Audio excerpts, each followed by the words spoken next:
And we're back. Hey, everybody, welcome to Darkness Rises. Hello, testing, testing. Hello. Yes, and we're back. So, I'm going to repeat everything I just said, and we're going to pretend like that never happened and that I did it on purpose. Okay, so welcome to Darkness Rises. Glad to have you with us. It's been a few weeks. Arm race. Okay, I remember I did that. Okay, what else did I say? I said hello. Hope you're doing well, everybody. Today's stream is going to kind of focus on some conversation basing around Darkness Falls: The Crusade, some of the features and problems of that game, and then what to expect in Darkness Rises. We'll be joined by our good friend Assyrian in just a short little while here, and so we'll kind of keep a dynamic conversation going. I've created a few slides here just to show you some topics that we're going to be focusing on, and yeah, that's going to be pretty much the entire stream for today.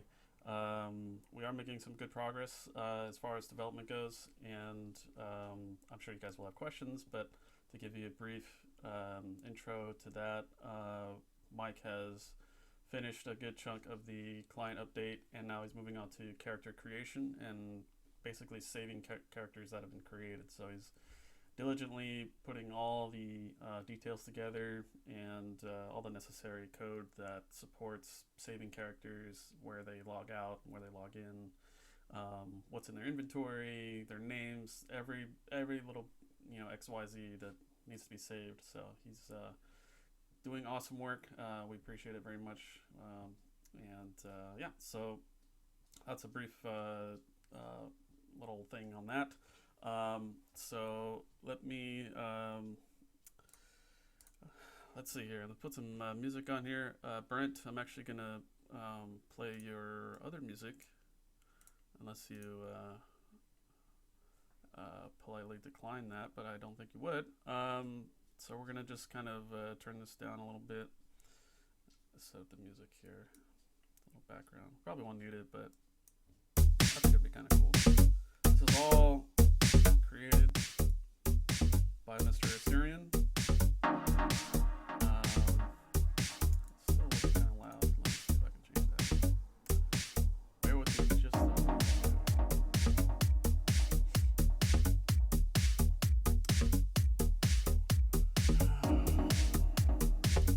I can't get it any lower without muting it. Oh well.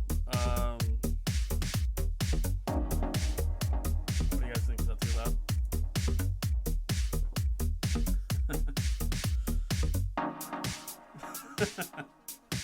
Yeah, I was giving out all the information for where to get faded.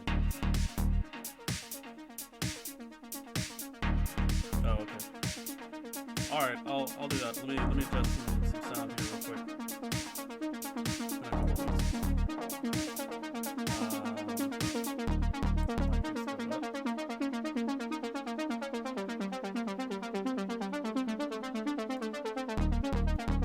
I'll probably have to change the music. I apologize. I'll listen to it for now because it's cool.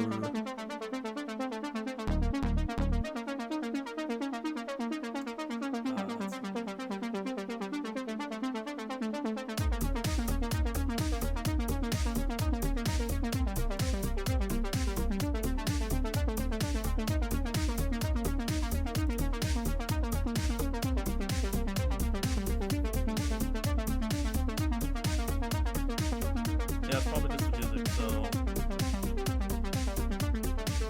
we'll chill out to this song, and then I'll switch it.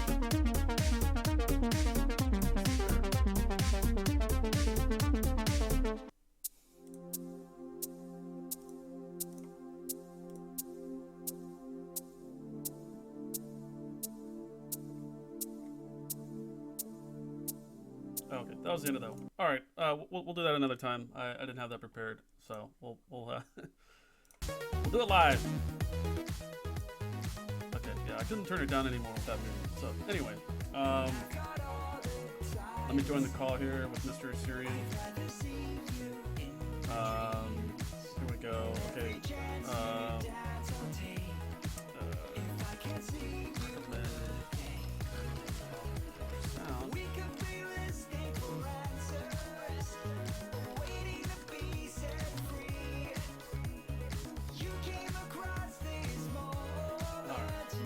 moment, guys. I apologize.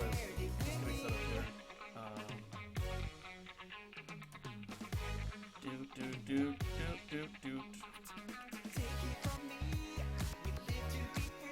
Hello? Hey! How's it going? Hey dude, I can hear you loud and clear. I'm gonna just change some settings on my end real quick. Okay, cool. And can everybody else hear me fine? Should be okay. I'd rather see you in my dreams. And every chance to dance I'll take. If I can't see you again, we could be listening for answers, waiting to be set free. You came across Yeah, that's why I got it out. the moment, and I'm so thankful you shared it with me. Turn up my own mic. Okay. Alright, give me a moment.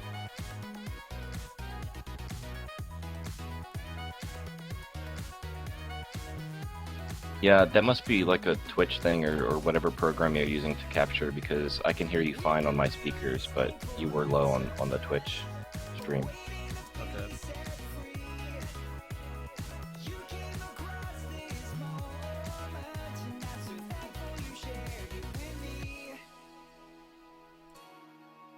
You hear what? Oh. Yeah, they're pretty good.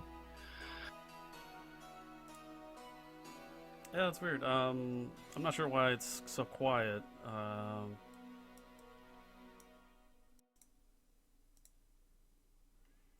That's annoying. It's not much that I can change on OBS. Yeah. Okay. Technical difficulties. I wasn't using that. Yeah. Okay.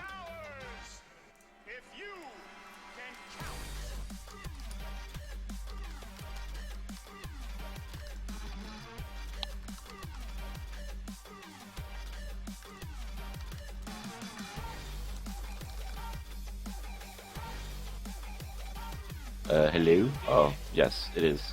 I don't know, it's not. Okay. Well, this stream is going amazing. This is what happens when I don't stream for 2-3 weeks. So, let's not do that again.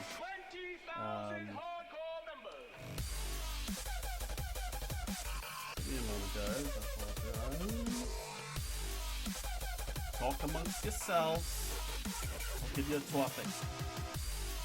I can, and I can hear you, or I can't hear you, at all. I know, yeah, I'm still fiddling with the settings. I have to push the talk still, even though I don't want to. Okay.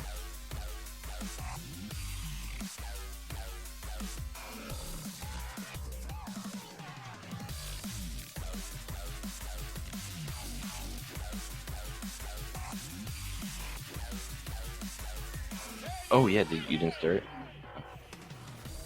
Oh, sorry about that, guys. Forgot that my mic was open.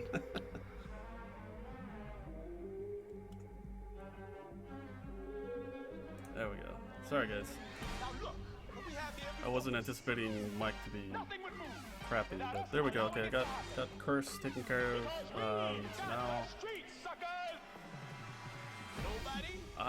let me see here. I haven't changed anything, so I'm not sure what I need to do in order to fix all this. So, bear with me another moment.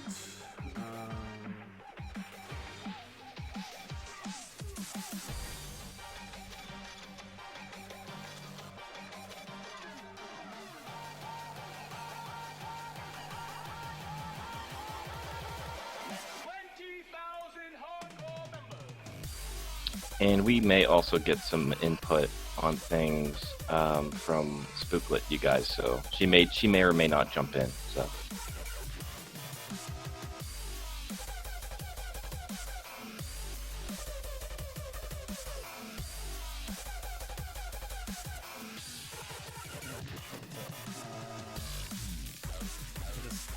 this is a nice microphone. It should be,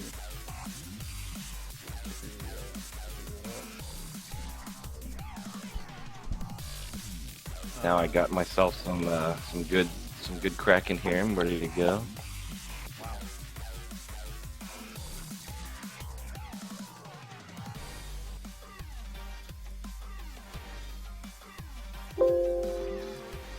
Yeah. Okay. I apologize, guys. I'll try to speak a little bit louder, but I'll speak directly into the microphone.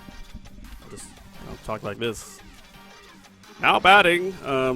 Anyway, so let's move on with the show. Make it a little bit more professional here. All right. So, hi. Let's do this. Okay. So the first thing that we're going to go through is kind of first couple of subjects are things that we know for sure are going to be improved on, changed, or just completely. We just know for sure that these are what we're going to do. So some of these other subjects are kind of open for discussion and are, we haven't reached to that point yet. So, just kind of for us to discuss a little bit. So first thing we'll pull up here is we're going to talk about werewolves. So the reason why I'm jumping to this is because they were the most obvious class that had problems. They're one of the only classes that had, problems, being that they needed to level to 60 pretty much to have any kind of use for their shapeshift. So on the screen you can see the wonderful information that was gathered by, I believe, Moodfane and Foxwolf way back in the day. This is straight from her old site. His or her website, and these are the old Darkness Falls, say, shapeshifts, the levels that you got them, what they were exactly. So right off the bat, the first thing that I can tell you is that we're going to make sure that werewolves are more fun to play from the start, and that means that shapeshift is actually going to work properly, and that connects to a long string of other topics which involve bugs and kind of programming issues that affected the game as a whole. But werewolves specifically pretty much got the brunt of that because they were given Berserk to allow them to play until they could actually be a werewolf. So that's the biggest glaring issue. So what we'll do is we're gonna rewrite the actual forms, just to spruce it up, have something new in Darkness Rises, rather than just taking the old. But they'll be similar because there's obviously a theme. You have flame-tailed direwolves, you have ice-blue crosswolves, and so on. So it's kind of related to elements, and you could probably see something a lot like that in the new version. So, and yeah, that's the basics on that.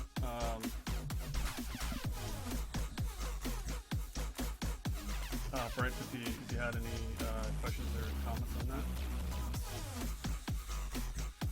that? Let me think here. So, did you mention what exactly the problem was? Like, other than? Well, specifically speaking, the problem was the settings for the individual shapeshift forms for werewolf were not strong enough, and the back-end code that supported the whole idea of shapeshift was written terribly, more or less, so that it wasn't scaling properly. So if you were to shapeshift at level 2, first of all, okay, let me backtrack this one step. First of all, shapeshift itself was considered a miscellaneous skill. There's different skill trees. There's like thiefly skills, there's magic skills, and basically physical skills or melee skills. With that same idea, all the skills in the game were kind of grouped up in that way. So for whatever reason, they gave shapeshift. They put shapeshift into the miscellaneous column, which is like the least populated column. It's like it didn't make any sense.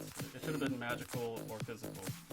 So what ended up happening is that all of the forms suffered because the value that werewolves had as a race in the miscellaneous section, if you follow me, was like a 1. So there's a number value for each type of skill tree. So trolls, for example, have like a 5 or 6 or something in physical skills because they're beefy, strong, machines. So all of their physical abilities, melee, anything that had to do with using a weapon, and that's pretty much it, because they were limited to just smashing or berserking or using a staff or whatever, just whatever Yeah. the case may be. They had a nice One second. I don't mean to jump in here real quick, but everybody wants the music down because they're still having trouble. Oh, all right. No music. I can't get it any lower, guys. I don't have a super mixer or anything, so I'll just turn the music off. Yeah. So anyway, so the fact that werewolves had such a low bonus to their miscellaneous abilities, shapeshift suffered greatly. They had a hard time shapeshifting in general. Like if you type shapeshift, you would think that if you had 300% in shapeshift, that you would automatically shift, but that wasn't the case. So Nyx, all the huge wolves constantly would fail shapeshift no matter how large they got. So that's a long story about why shapeshift was broken. But ultimately, the fixes that took place towards I want to say like the middle era of the game, probably in like the late 90s, maybe 2000. I don't know when for sure. But they decided that they kind of needed to fix forms, so they made level 60, 65, 70, 75 forms really strong in a way. And the short version is that the changes they made were kind of band-aid fixes, and they didn't fix the underlying problem, which was mainly accuracy. The whole reason wolves had breath attacks towards the end at high level was to make up for the fact that they couldn't hit anything in wolf form. So there's a lot of issues under bigger issues, but the great thing about Darkness Rises is that none of those exist, and that's one of the main subjects on another slide, which is the inherent problems from the old game. Just they can't carry over because we're not using the original code, and that's the huge bonus to being able to do that. So that's So is the idea for wolves to be able to shapeshift at level 2 and be able to hunt through level 75? That's pretty much the goal. I mean, I don't want it to be monotonous or kind of boring, but yes, like I want it to I want you to create a werewolf and feel like you're playing a freaking werewolf, So it'll be Right, exactly. We'll tweak it a little bit. We'll have different bonuses for different forms, different drawbacks, stuff like that. And that's going to be pretty much how we're going to approach that. And things like accuracy and damage, there won't be a problem because we will have fixed it from the start just by creating the game from scratch. So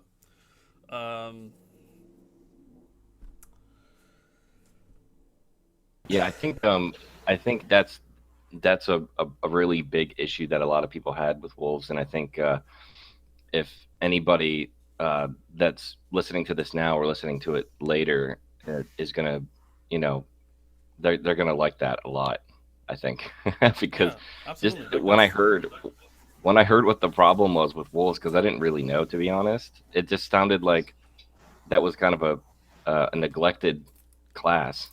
And it's like, why would you get a wolf form at level 2 Yeah. and never be able to use your wolf forms until about 60? That sounded terrible.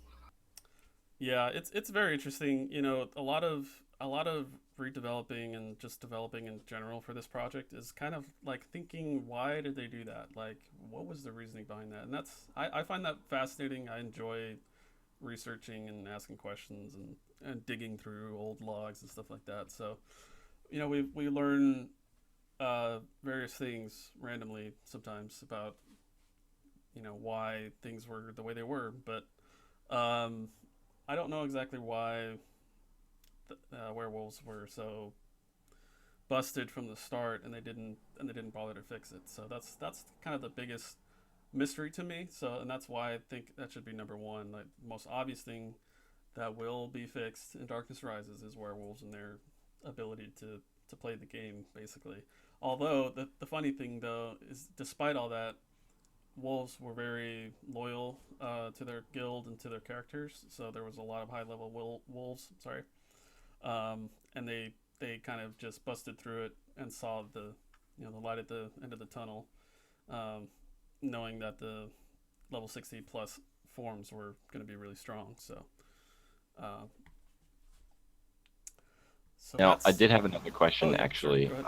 I'm sorry to interrupt. No, no problem. Um, Now, Wolves did have Berserk, right? Is that still going to be something that they'll use? Well, see, in my mind, fixing shapeshift is actually going to remove the need for berserk, and I can't prove it, but I have a hunch that berserk was given to them just to make up for the fact that shapeshift was broken. So um, I feel that it won't be as necessary, um, but we'll see. It kind of comes down to in-game playing, so that's something that we can test, or might not even need to test, because everybody's like, oh my god, this is so much fun. I'm actually a wolf that can shapeshift and that can hunt, and it feels like it should be. So the focus will be, let's just get the shapeshift perfect, and then we probably won't need berserk after that. Yeah, that's pretty cool. That sounds great, man. And just another quick question: are you going to be changing the names of the wolf forms? I don't know if you mentioned that. Oh yes, I definitely plan to. Wherever I can update names and stuff, I try to do that. So I definitely plan to kind of revamp that a little bit. That's awesome. And again, if you guys, for those of you watching at home, we're all at home. Why did I say that? The Well, you could forms. be on your phone. I know you could be. Yeah, that's true. Um, for those of you sitting on the toilet watching, the forms on the screen right now, these are the original ones. So the ones that have been rewritten will be, you'll just have to discover them on your own. So let's see here. Did I miss anything else? Did anybody else? Let me check chat real quick. I think we're okay. Yeah, I apologize for the sound, guys, but um, that's life, I guess. All right, so we'll go to the next subject here real quick. Let's Oh, by go. the way, I like your picture in the back there. You changed it. Oh yeah, yeah. I was like, I need something that takes up the entire background and doesn't look terrible. So yes, I hung that up just for the stream. You're not a very loyal troll. Oh, don't say that. I mean, no comment. Um, all right. I have these out of order, so I'm just gonna go to the next one here. Oh, we'll go to the next obvious one here. All right. So this little subject here is bugs and kind of cheating and hacking that occurred sadly very often. Um, make this a little bit bigger, just because I like to make things bigger. What? I didn't say that.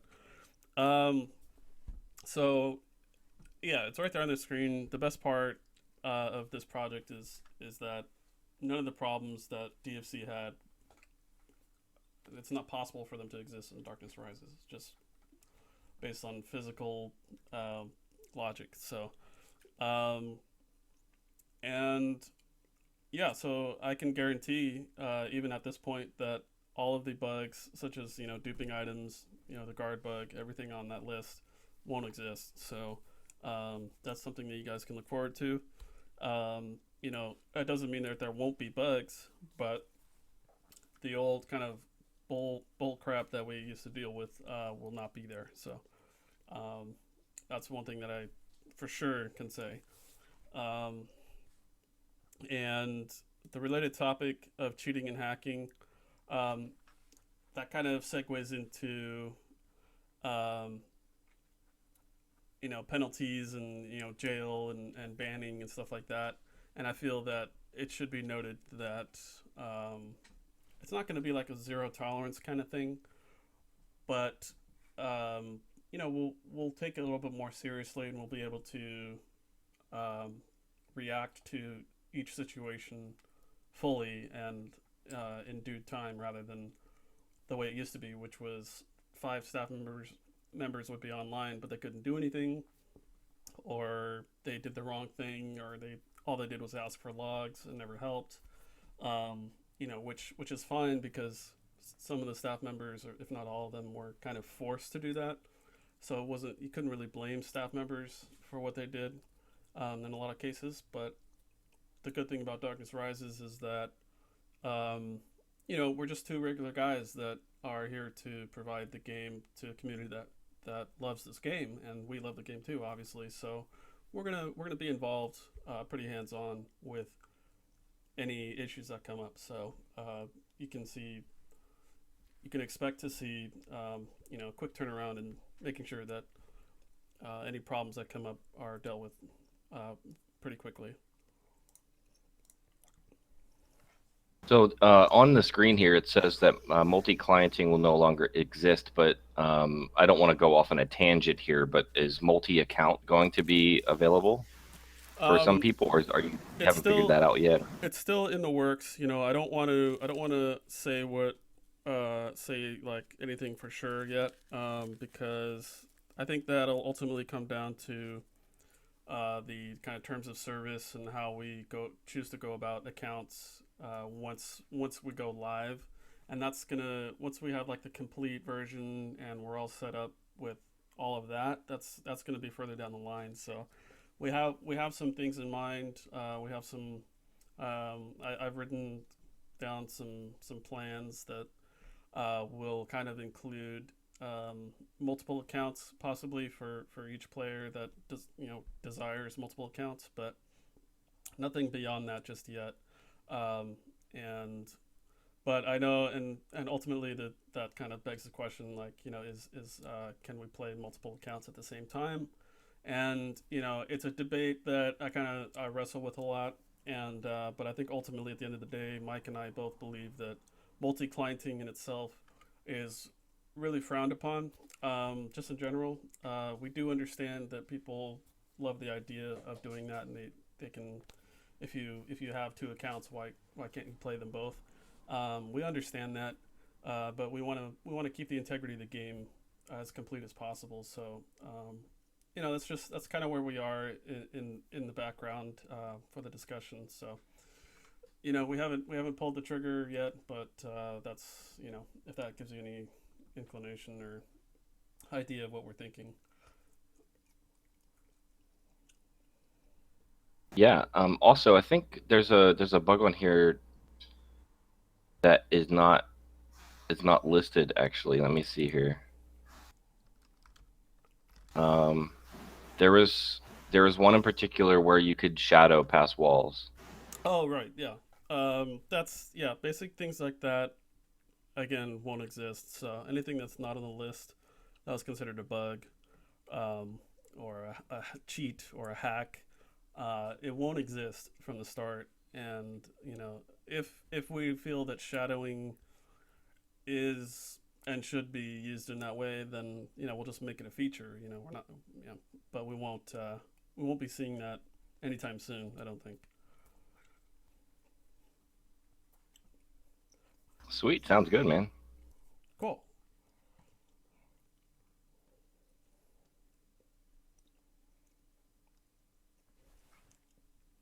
All right, so we'll go on to the next slide here. Let's go to skills. Okay.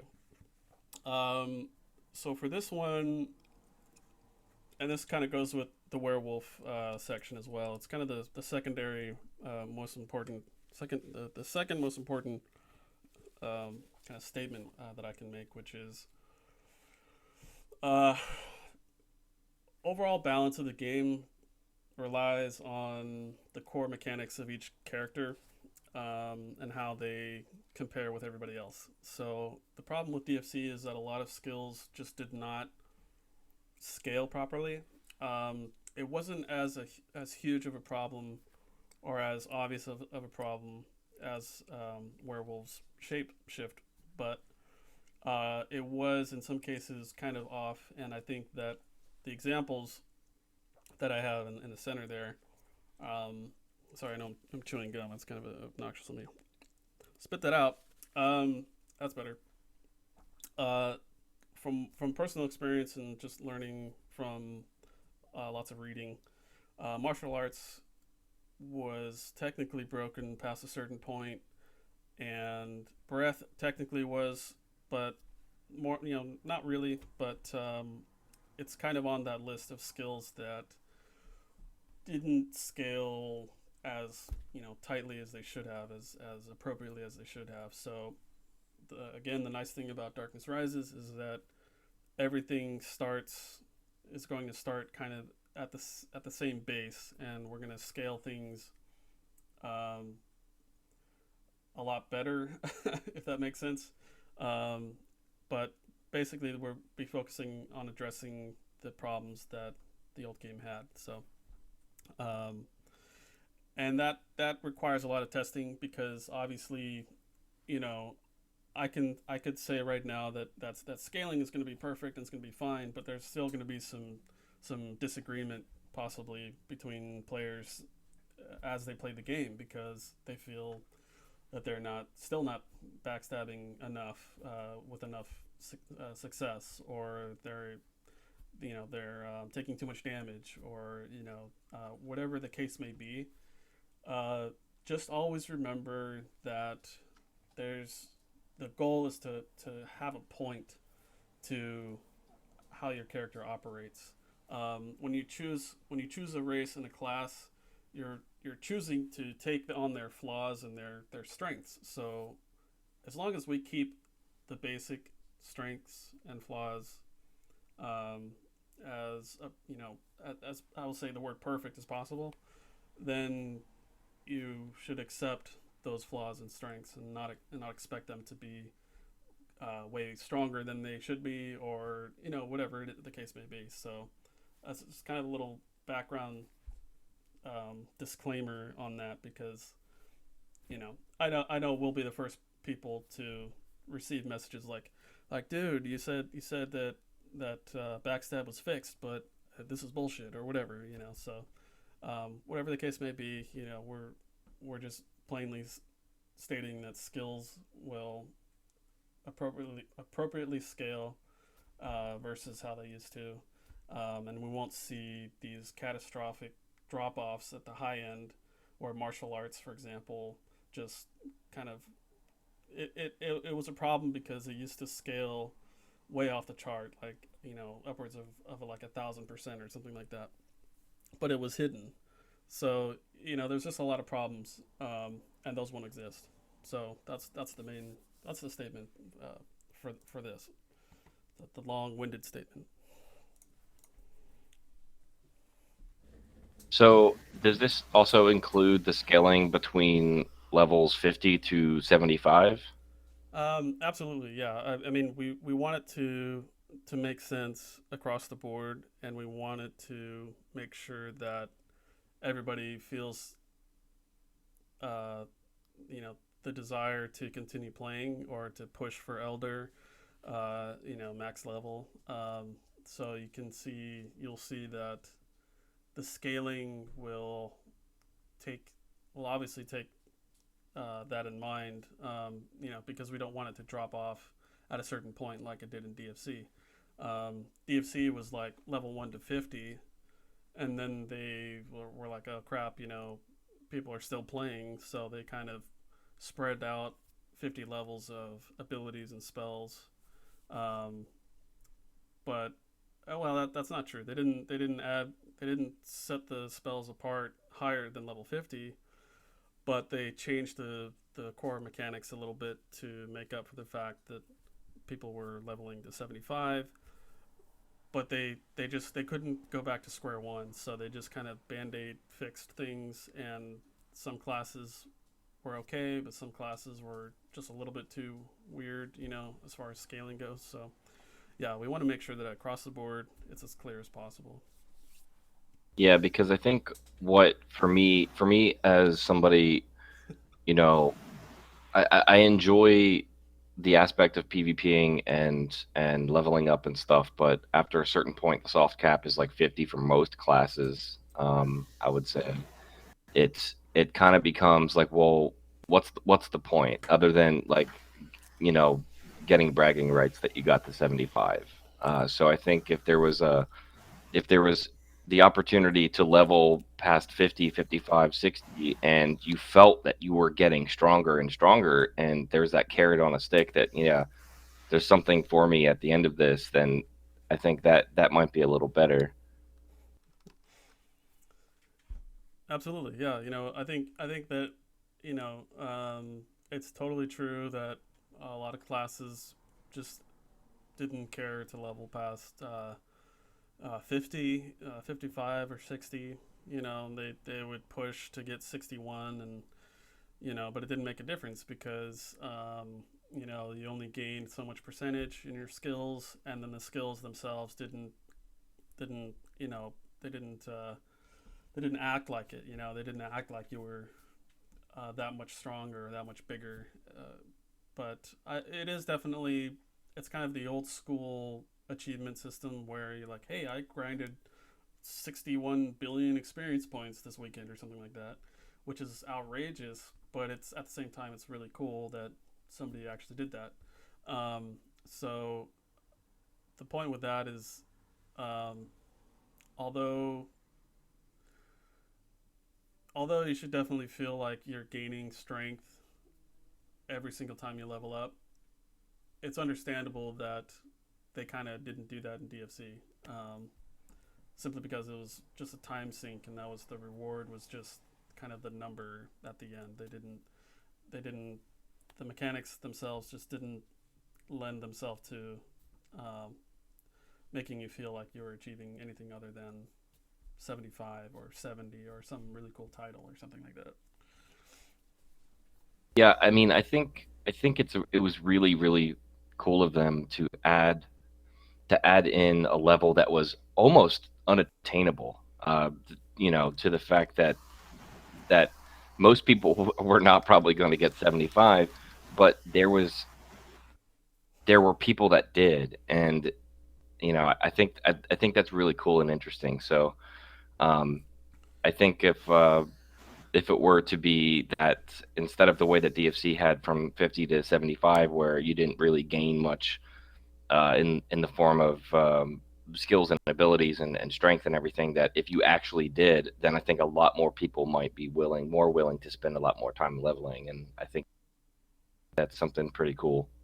Yeah, that's kind of the goal. I would love to see people, uh, racing each other to elder, like, and then actually uh, getting gratification from it. Like, there's only a handful of people felt that way in DFC, so I think it's possible that we can just make a few improvements here and there, and then on another slide here for craftsmen, we'll kind of get into them a little bit because they're one of the classes that everybody seems to want to kind of spice up a little bit. So and that kind of falls in line with what we're talking about. Um, so we might as well segue there. We'll move on here to itchy nose here, to craftsmen. So we have our demons, we have the goblins, we have craftsmen, and the first thing I'd like to just go over really quick. I'm gonna get more in frame here. So the role of a craftsman, like, what that's the question um, that I always go back to, because of how often people request updates to crafties, and at the end of the day, craftsmen are they're particularly are a character that is technically non-combative, and they create stuff, they fix things, and then when they get big enough, they can create devastating weapons, and then create strong walls to defend your realm. So it's a very different experience from the rest of the classes, obviously.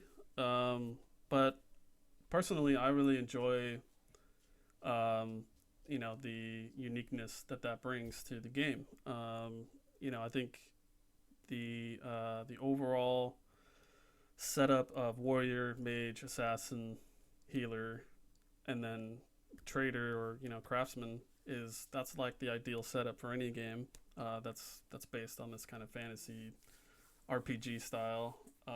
So I guess what I'm getting at is that craftsmen are actually they're okay, and that we'll kind of jump into common opinions, and that is that they were underwhelming. They weren't powerful enough. They couldn't PvP or go toe to toe with anybody.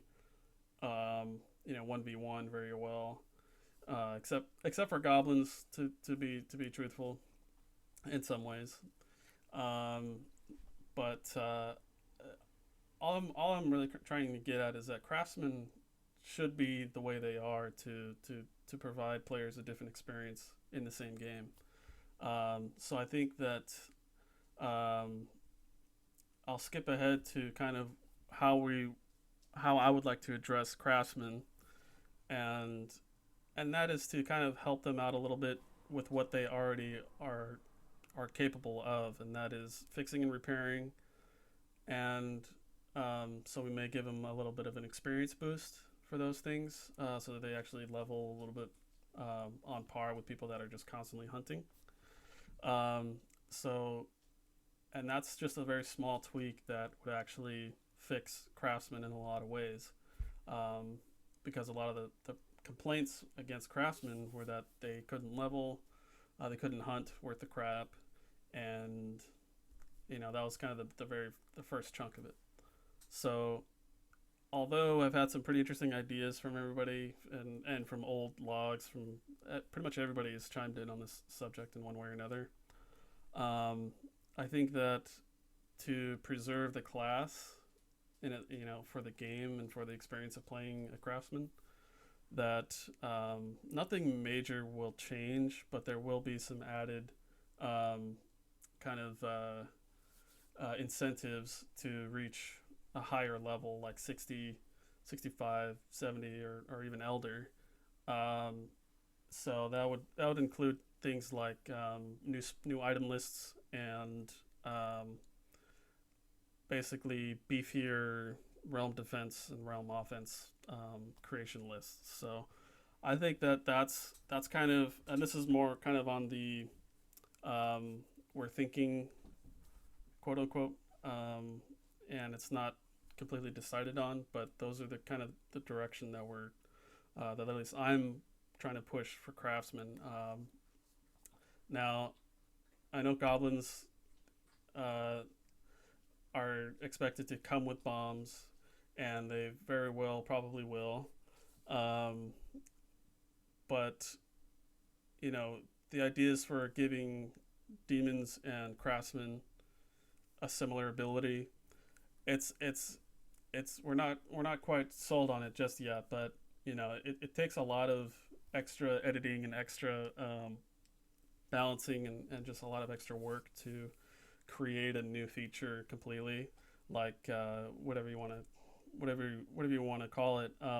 Craftsmen, they used to have golems, so they'd say, okay, just improve golems or create a whole different type of pet.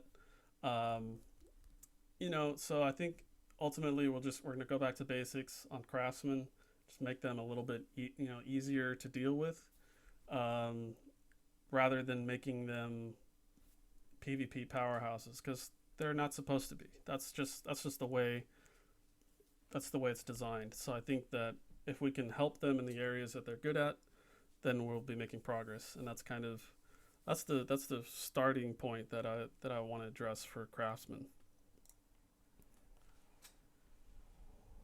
That sounds pretty good, man. Do you think that changing up the craftsman classes for making them, uh, I guess, stronger with their ability to create walls and catapults and things like that, that will kind of change the landscape of RVR or PvP, however you want to call it?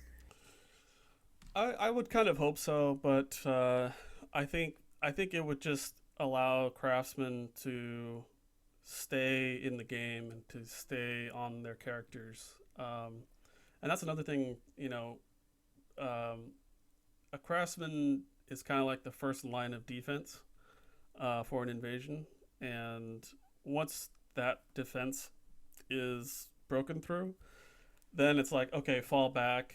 Okay, what do we do now? So I think that we can address sort of the tactics, if you will, of these characters and see if there's a way to improve that. Um, but so yeah, like ultimately the goal is to probably and possibly kind of improve walls, maybe give them certain different kinds of walls. Um, Perhaps try to develop a different style of siege weapon. Who knows? We're not quite there yet, but that's basically the start of okay. Let's see what we can do to help craftsmen. I think you should be able to catapult dead corpses or corpses in general. I think that would be great. That would be interesting.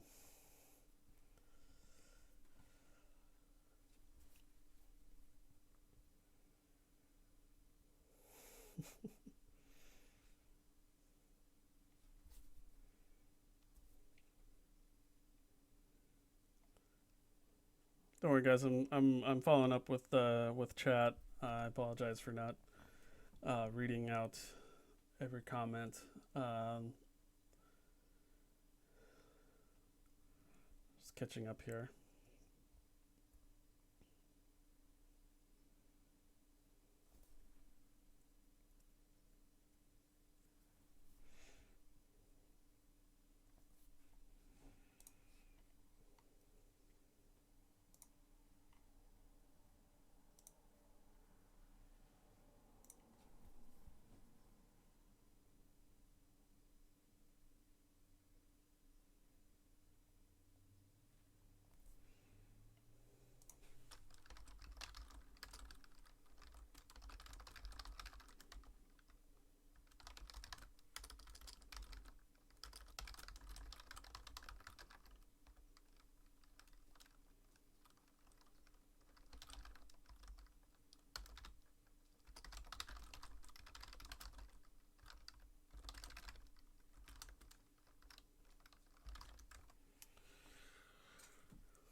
Catapulting players this is an interesting idea indeed.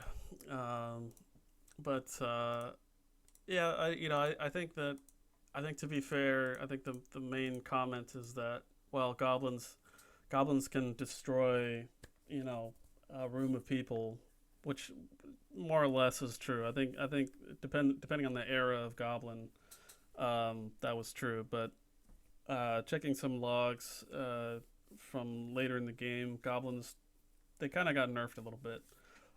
They hit really hard, but they didn't explode on the entire room. They only focused on like one player, honestly, that I've seen in my logs. So they weren't as ridiculously overpowered as some people would think. But the point is that they have something kind of cool, and so it's obvious. Yes, craftsmen and demons are like, okay, well, what do we get? So demons were given double. Um, I believe there were everybody was given double to kind of make up for hunting and all that. But yeah, so that's pretty much where we're at with craftsmen. Saying we understand, we know that they need a little bit of work, and we'll definitely uh, take a look at them and come up with some reasonable ideas rather than like some outlandish, crazy, awesome idea that just really um, unbalances everything. Um, all right, so now we're gonna we're gonna step into we're gonna talk about spells and buffs, and this is a topic that's kind of um, theory crafting, if you will. It's not. This isn't our decision yet, but this is what we're thinking right now. Um, Ultimately, we want to re-examine the strength of shields and buffs and people's relying on them so heavily just to do anything. Um, and I think that one of the main reasons that this topic came up is um, the fact that everybody once we were talking about multi-clienting and playing multiple accounts, the first thing everybody that is kind of a hardcore gamer, first thing that they would say is, uh, I'm gonna play a healer or a shielder, and that way I'll always have buffs and shields. And that's not a bad thing, but it just brought to our attention that a majority of players feel the need to always have the best buffs around just in order to enjoy the game. So, with that in mind, we are proposing possibly that everything that you have cast on you is just going to scale based on your character. Um, and it may seem kind of radical and different, but it actually makes a lot of sense. Crows, especially, feels that this is a good idea. And he, in talking with him, uh, it does make a lot of sense. And it also allows things like gear and weapons, allows the acquisition and the use of rare items, especially. Um, it makes it that much more powerful, I guess. We're trying to make gear provide stronger benefits than just asking some level 50 ogre to cast spells on you and you're good to go. We don't want you to rely on um, these massive buffs just so that you can go hunt um, successfully without dying. And then as well, it's kind of like you're either maximizing your hunting or you're not doing anything at all because you don't have buffs. So that's the main reason why we're thinking along these lines.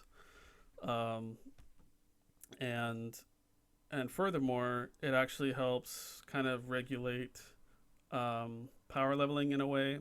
And I know that that's kind of a downside to most of us, but the point is that a level 20 um, getting max buffs and shields running around in a level 60 area and just not dying and just super power leveling, like, yes, it's really fun, I get that, but there's kind of a argument as to whether or not that should be the normal the norm. So um, we're gonna really re-examine buffs and shields particularly, and then at the bottom there, um, the whole light versus dark mechanic is pretty much out the window.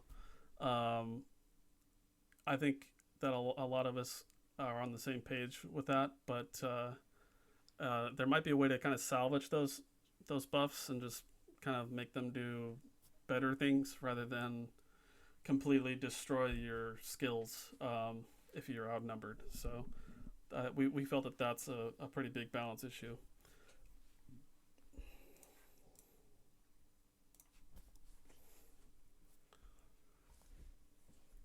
So, mom had an interesting thing here. I don't know if that's what you actually meant. So, if you're a level 10 and you get Unholy Warrior, that's not going to be Unholy Warrior 5. It's going to be whatever your level is, and it'll scale. It basically will affect you based on your level. We haven't determined what the actual algorithm is, but yeah, like I think a better example would be like strength. So instead of just getting the maximum of like 15% from strength 3 being cast on you, which was mainly an orc buff, it would scale to your level. So if you were, um, we haven't actually gone far enough into it yet, so I probably can't give you a numbers example, but uh, the general idea, yes. So like if you're level one, you're not going to get 15%. You'll get 3% or something like that, and Yeah. that way it's like you're gonna feel buffed because you're gonna feel stronger, but you're not gonna feel immune and indestructible like that. There's no there's no challenge. The challenge is kind of taken away, and but it's not just that. It's the focus on, oh my god, I need buffs. Oh my god, I need shields. Oh my god, oh my god, and I think that kind of back and forth is what really made multi-clienting so popular. Um, and a lot of healers and craftsmen as well. They didn't play that much, or there weren't a lot of them at the same time. So everybody's like, well, crap, I need shields. Oh crap, I need a fix, but there's nobody on. So um, that's one thing that we're kind of toying with. We're gonna really look into this, and Crows will likely do the math on it, and it'll just be, again, with everything, it's going to be tested, and yeah, so that's kind of the goal so far. It's still kind of theory crafting a little bit, but yeah, that's kind of where we're at. So Now, um, I think Scott, is that SRT 233? I think that's Scott. He mentioned something about being able to kind of purchase some kind of scroll or something from a vendor to be able to give yourself some buffs. Is that something that you thought about at all? If a priest or yeah, somebody. I think he's mentioned that before, or someone has. So we did kind of touch on that before, and it's possible. I won't say no, but it's not something I'm exactly interested in. But if I think that something like that would be for very specific cases. So in a certain area that requires a certain skill or a certain buff just to travel through it, or it'd probably be a little bit more specific to the experience in the game, rather than just buying Shield 3 or buying Shield 4. But it's possible. I mean, it's something that could be interesting, um, but I wouldn't count on it. But we'll see. We still have a few phases to go until we really get into kind of the nitty gritty on how and when and how often you can get buffs and shields.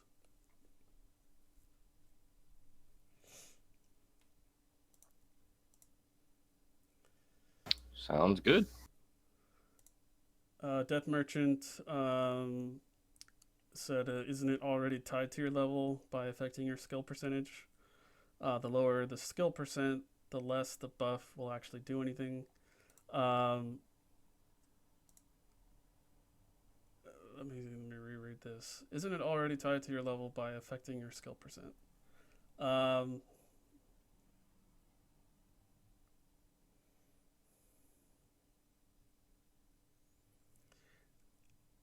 I mean, yes and no, but still not very clear on what you mean.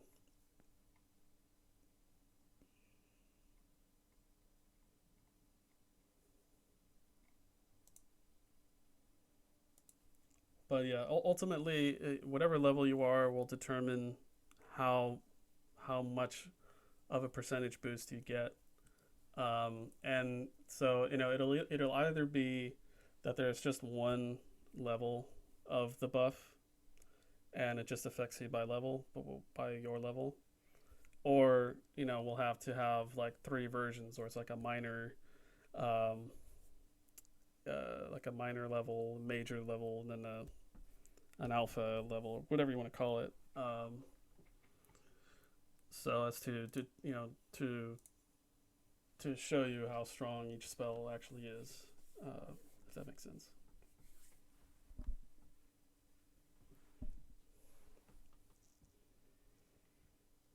Oh, I'm not sure if you were kind of finished with this slide or whatever, but I noticed that little part at the bottom there about light and dark.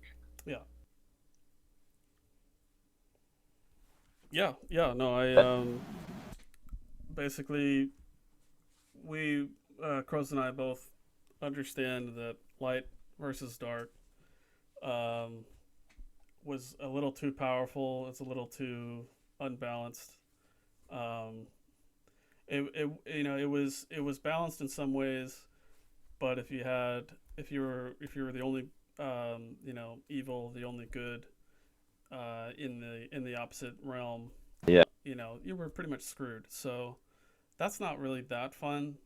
We understand it. It's an interesting mechanic. So if we can salvage it, we definitely want to. But for the most part, um, I can safely say that we're not going to continue with the old ways for light and dark.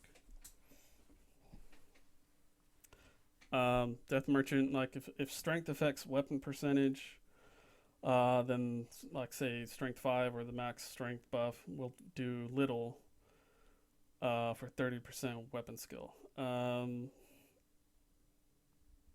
I follow. Still not sure what the question is.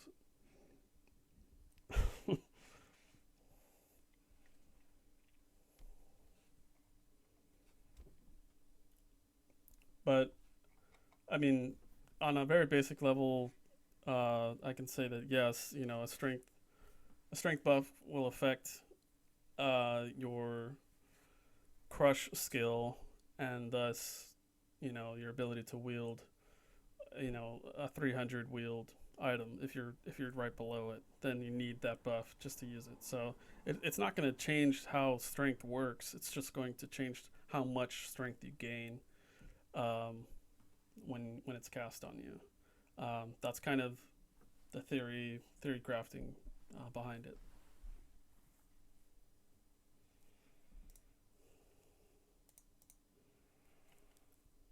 And then furthermore, when we get to things like sigils and enchants, then that will have to be looked at as well. So we'll have to determine if if it's probably not necessary, and it's probably a little different than buffs and shields. But so that's not so much as likely. It should say this possibly will include sigils and enchants.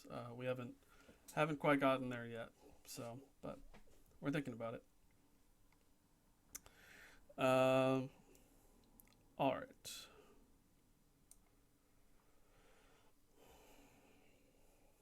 Okay, so I'm gonna jump to the next screen here, and then we're gonna go. This is the other section, and this is kind of a list of random topics that we may or may not have covered, but were brought up on the Reddit, the subreddit for Darkness Rises.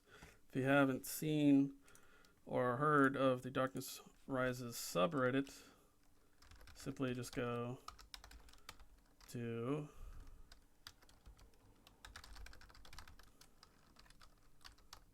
I'm typing in the chat real quick, unless somebody beats me. Okay, I got it right.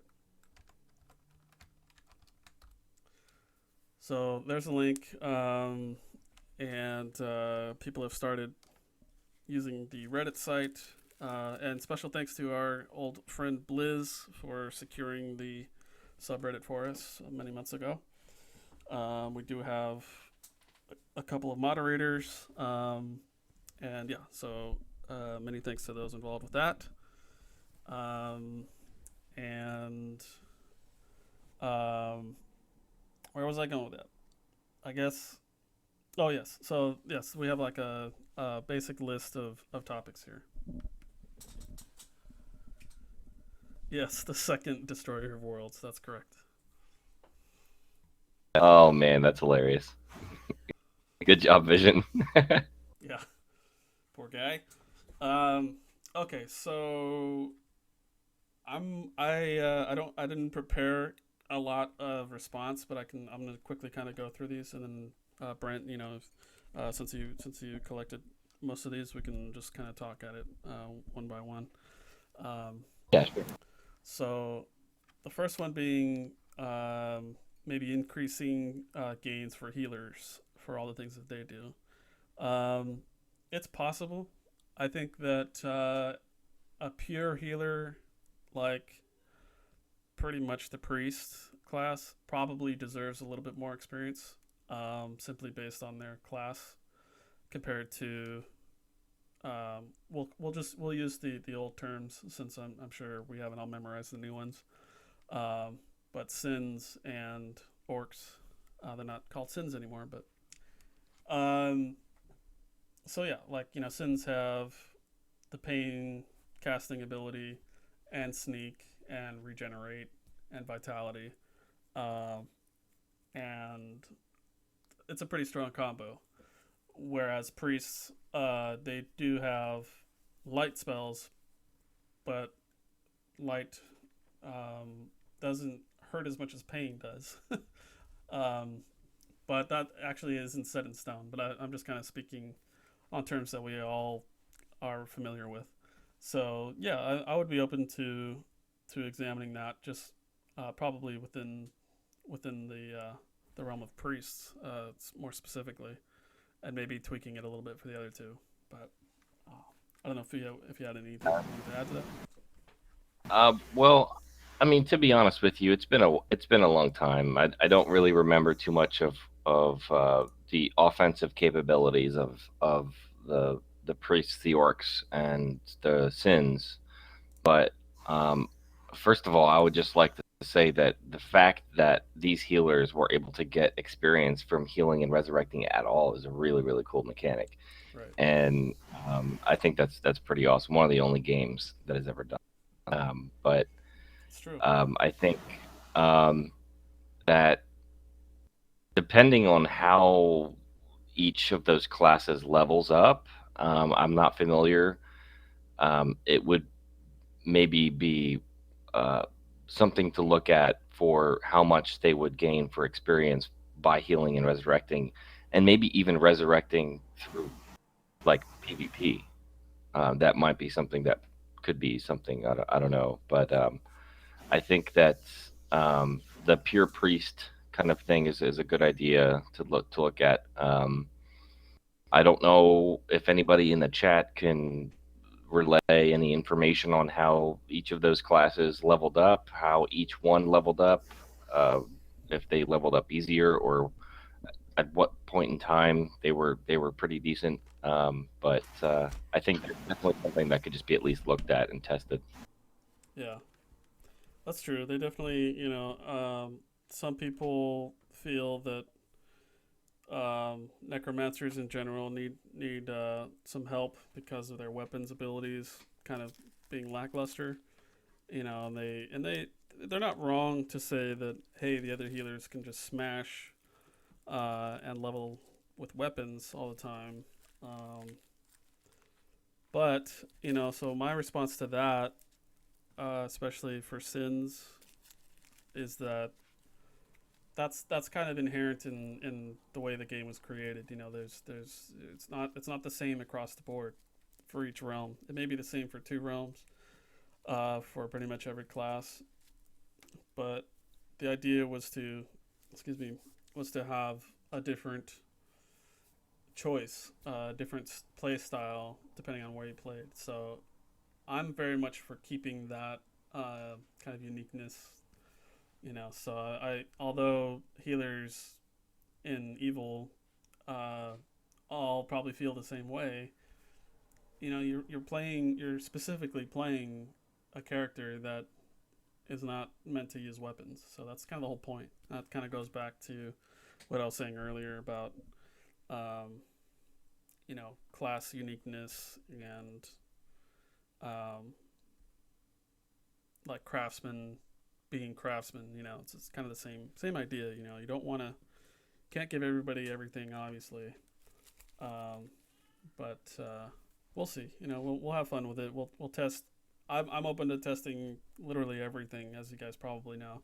So we'll have fun with it. Sounds good. And I just wanted to let everybody know that a lot of these uh, the discussion points here that you see on the screen are from the Mythic Realms forum from 2001, and these were topics that a lot of people were talking about during that time. I know that was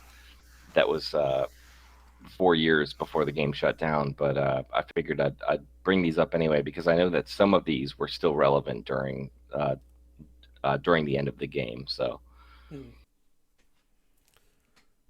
All right, so next one being storms and rifts. So what was the main thing that you saw with those specific spells? that I guess one of the interesting things was just that storms and rifts would scroll the screen really really terribly. And the other thing is that they compared storms and rifts to bombs, which I don't really think there can be a comparison. Storms a lot of the time were doing 0 to like 50 damage most of the time, and that they were kind of used for wizards would just drop them and just to get some kind of uh, realm points. If somebody was Oh yeah. zeroed in the invasion room, um, so that to me is like useless. It's just an obnoxious thing to see in a room being scrolled and you just put it down because you just want to get some kills. I think that should be looked at. Yeah, that is interesting. I haven't figured out, why they exactly implemented them, but obviously the goblin argument does sound pretty familiar. Um, so yeah, it's interesting. It's a little backwards because um, goblins being our craftsmen, they're kind of like these reckless, crazy craftsmen. Suicidal bombers, if you will. Yeah, I personally love that idea. I Yeah, really enjoy the bombs with goblins. I think that's a very strong it's appropriate. aesthetic, I guess, for the Yeah, goblins. absolutely. It really works for the idea of a goblin, uh, you know, craftsman. So, but to say that storms and rifts were put in to balance goblins, I'm not entirely sure, but um, it's an interesting subject. I feel like wizards and Coven probably are kind of like meh on it. They probably don't really care about them too much. But I don't know. We'll have to play with that and see if they're even necessary. Um, so we did talk about multiple accounts. I believe we kind of covered that already. So we can go on to plate rogues. Um, the funny thing about um, plate rogues.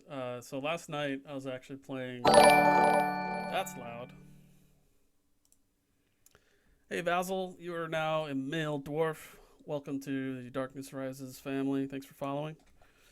Um, Last night I was playing tabletop D&D with some family members and friends, and for whatever reason, the topic of it was okay. So when you roll a character, you have um, you're given a basic set of armor in D&D, and depending on your class, you get a specific armor type. So the cleric in our group uh, received a basic suit of splint mail, I believe, and as a result, she has a negative modifier to her stealth checks. So anytime that she wants to use her stealth ability, if she even has it, she gets a negative stealth check. And so right then and there, I was like, oh, plate rogues is the first thing that popped in my head. Um, so it was funny to me, and I tried to explain that to everybody, and they kind of sort of followed. But the point being that I realize that a lot of people think plate rogues are overpowered, and they kind of are, to be honest. Or they were, I should say. And so I don't know if I can convince crows, but ultimately, I feel that perhaps we should kind of balance them a little bit and just give them a slight disadvantage to anything stealth related because of the fact that those are the actual rules that the game was kind of influenced by. So that's my little story on that. Yeah, I mean, when you think about it logically, a plate rogue is ludicrous. Um, you can't really stealth around when you have like 50 pounds of plate. Right.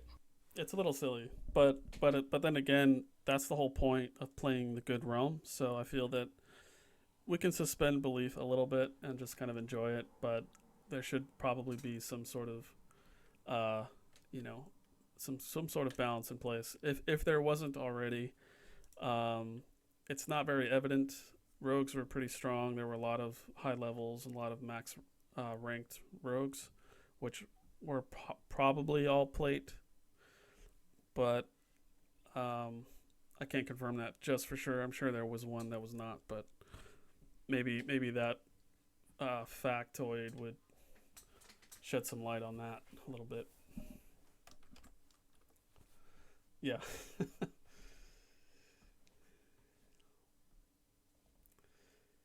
Yeah, so the original rules of D&D, um, which Rollmaster no doubt was influenced by, it uses common logic, common sense. You know, heavier armor makes noise. It's heavier, um, and you can't. Well, I shouldn't say that you're less agile and less mobile because it's not true. Uh, Plate armor was allows you to move around pretty much just fine, but you know, as far as being able to stealth around unseen,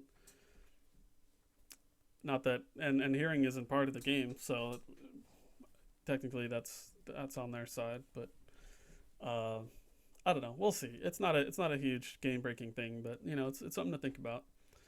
Um, so all right. So incentive to level beyond 55, 60. We did briefly talk about that a little bit. Um, for craftsmen, especially, probably give them some nice items that they can make for end game content. Um, and then ultimately skills being fixed and not crazy off the board will incentivize wanting to level up and get stronger. And then, of course, being an elder and achieving elder status. And I think that a lot of this stuff will actually be more apparent when the game goes live because, you know, there's still content being developed and most of it's kind of under wraps anyway. So once you figure out why or what you get for getting level 75 or whatever past, you know, level 55, then that might be like, oh crap, that sounds awesome, and I'm gonna go do that. So, um, Basil says, I used to watch your stream a couple months ago when you guys were still mapping the areas and such. Is that stuff done by now? Will you guys be setting up a server and releasing a game client in the near future? Um, is that stuff done by now? Okay, so the first question, yes, for the most part. Mapping is an ongoing chore that I will be either working on myself or working on with Assyrian and I guess Viper or Spooklet. So that means that you know we're going to constantly be working on mapping and new areas. Flak Jacket, thank you so much for your support, dude. That's awesome. Thank you. We very much appreciate it. I will go buy a pizza now. Just kidding. Um, thank you very much. But the maps, yeah. So like, I'm kind of a writer, if you haven't guessed, and so I'm always thinking of ideas and areas and stuff like that. So it's an ongoing project, but for the good reasons. However, some of the areas in chaos and good, um, those will rely on testers to help us make sure that all the connections are perfect. Um, we had the benefit of Devilich and his brother Daleth joining the project early on, and they were primarily evil. So technically, evil is the most complete realm still. So we still have a little bit of work to do for the other realms, just a little bit. Agua Limon is now following. Welcome to Darkness Rises family. You are now a male halfling. Enjoy your fatigue loss and low encumbrance and high dexterity. Total geek. And so let's see, where were we? Will you guys be setting up a server and releasing a game client in the near future? Okay, so as of right now, it's what? It's almost Halloween. And Mike has pretty much completed the upgrade to the client and pretty much completed the upgrade to the main menu.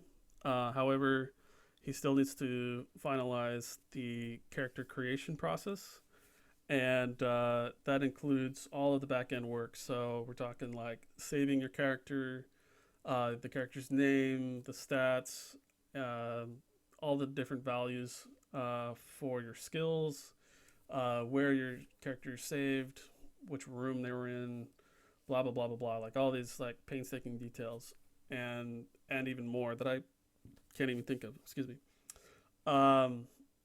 Once that is done, I will be opting to Mike and I will both be opting to go ahead and start working on the website a little bit.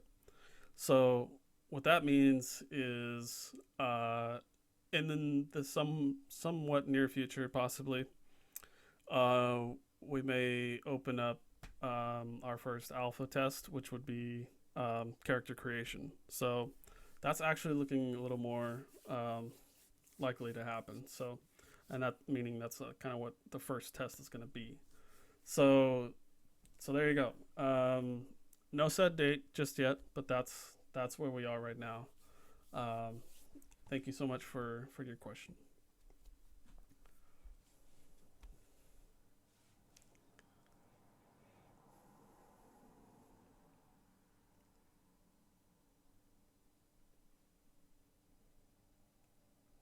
You could always do the opposite. Instead of penalizing plate, you can make it so studded gear is more likely to have bonus spells to hide and stealth. That's a good point.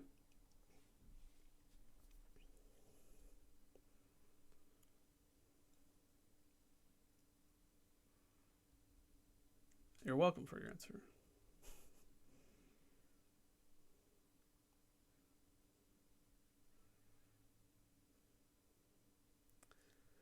Jinkers, I'm not sure what you are, but you'd have to trigger my little overlay to get a new one. You have to create a new name. It's lost in the annals of history. Oh, nice, Holy Fighter. That's awesome. Glad you made it back.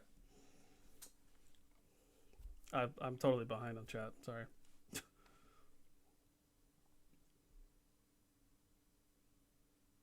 Did I say December Alpha? No, I didn't. But I have a feeling that if things go swimmingly for Mike, that it's very possible. Yes. And sort of don't quote me on that just yet, but that's pretty much where we are right now.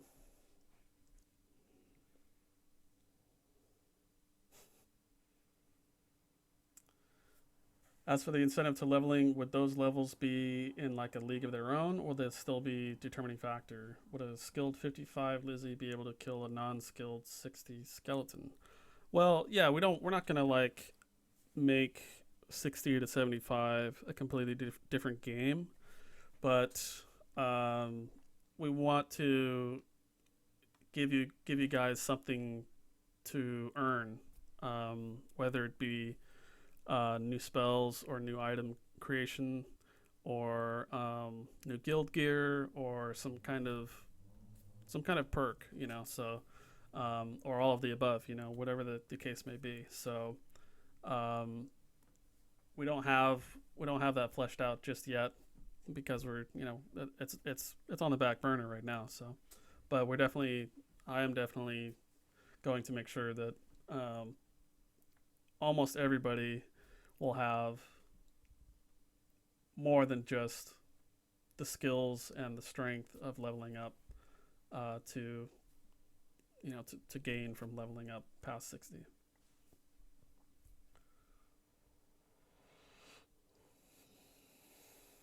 But I mean, obviously, yeah. If you're a veteran player and you're only a few levels below somebody else, you know, yeah, you'll have a fighting chance, of course. But I think that it depends. It's a individual case basis, you know, because if you're talking like a stabber versus a tapper, you know, that's a little different. Um,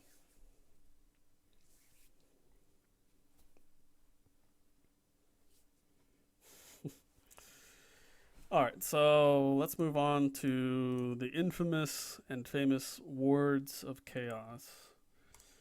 So I know this is definitely a touchy subject for a lot of people. So I wanna just put it out there and see what you guys feel is the number one, number two, you know, thing that you love or hate about wards.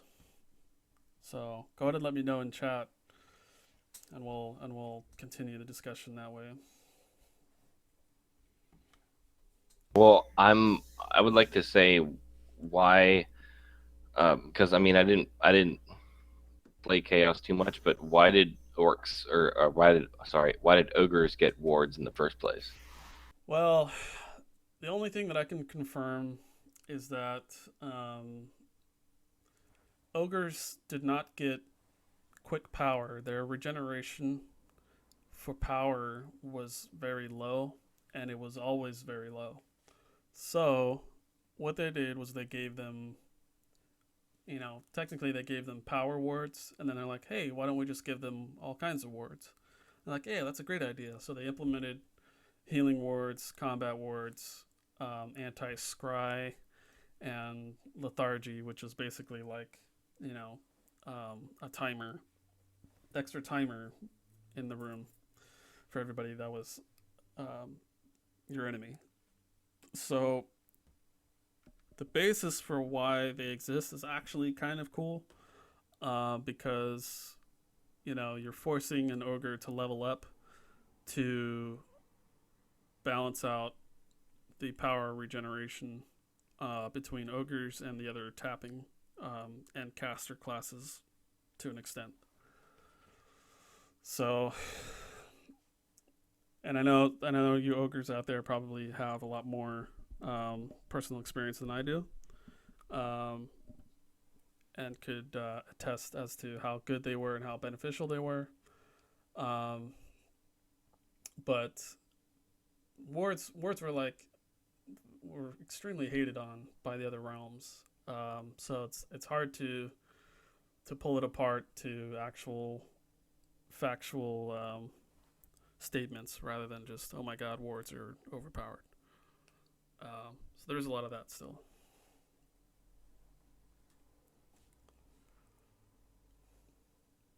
Now, did were ogres notorious for leveling up a little quicker than most of the other tappers because of that?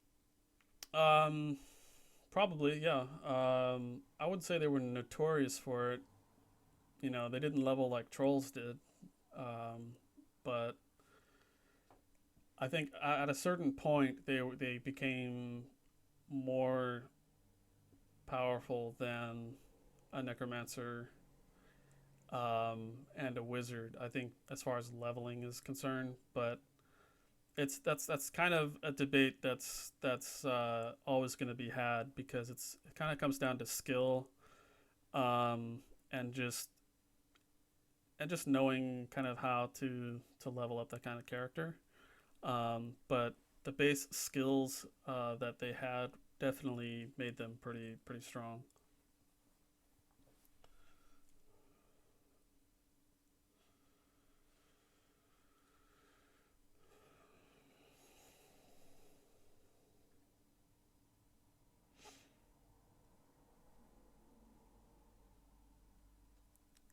Who were the worst at leveling?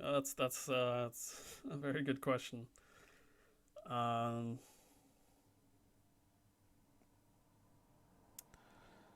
it's a very good question. I would honestly say that it's like a tie between priests and um, I think honestly I think Coven were actually not that great. Um, they were capable and they had a lot of abilities, but they weren't fast levelers by any means. There were a couple of big ones, but the rest were about level 50. And of course, yeah, pretty much any craftsman was at the back of the leveling bus. Um, and Necros were probably the lowest of the tappers because Pain was that much stronger than the other elements, so they didn't need to um, practice any other skills that much more. They could kill anybody earlier in the game than any other tapper. Wizards are arguably right behind them, but ogres, they're a little different. They're kind of like a hybrid tapper, um, but it also depended on your stats. A lot of ogres kind of have the choice of rolling high strength or not.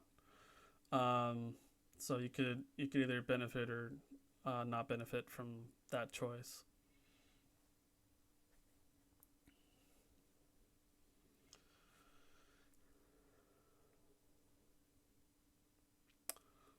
So I guess to kind of tell you guys about wards, about what we intend to do with them. We're gonna just leave them as is, kind of not specifically on their power levels, but we're not gonna take them away or anything. We'll keep them in the game. We'll keep most everything in the game that was um, part of DFC. That's the whole point. We're bringing the game back. So, uh, and then we'll kind of go from there. But if there's anything in specific that was obviously not correct and should not have been in the game, like werewolves not being able to shapeshift, anything on that level is worth talking about. So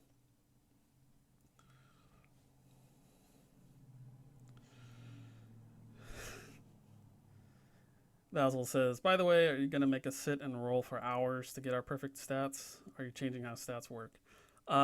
So we are providing an auto roller. That's going to just come with the client. And so technically speaking, no, you won't have to spend a lot of time. But on the same token, we're not going to just make it supremely easy for you uh, to get really good stats. Because of the auto roller, yes, I think the average stats will be higher from the start than they would have been in the past. But we feel that it's fair, and there's no real point to forcing people to cheat just to create a character they want to play. So you'll have an auto roller. It'll be fairly quick. We'll kind of tweak it a little bit, and then technically speaking, you guys will kind of help test that. So yeah, you'll get a pretty good look at it when we're ready to do that.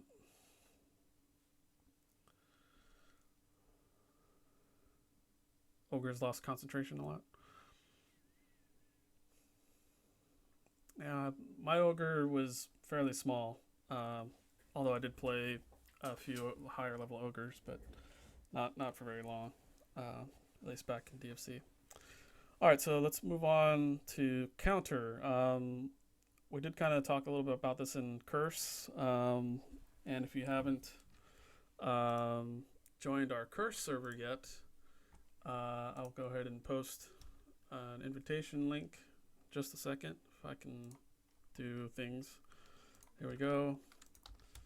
All right, it's in the chat. That's the Curse client that quite a few of us are hanging out in. It's a little chat room with some added features like voice chat, and supports video and pictures. Upload whatever you want for fun. So you're welcome to join us there. And yeah, so we've talked about counter a little bit, and it's just one of those little things that's worth mentioning.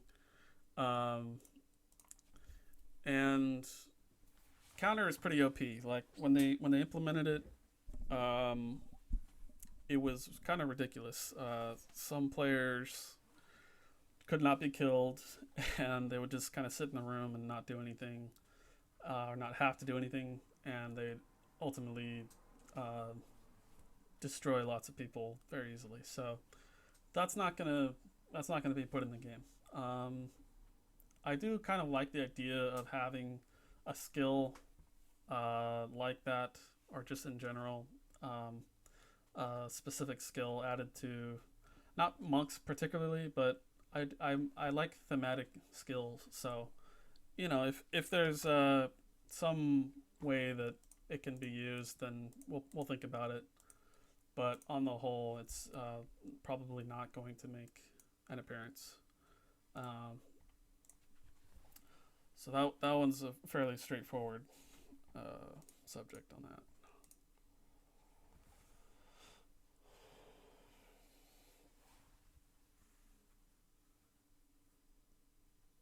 You should add 21s for people that hand roll. That'd be interesting.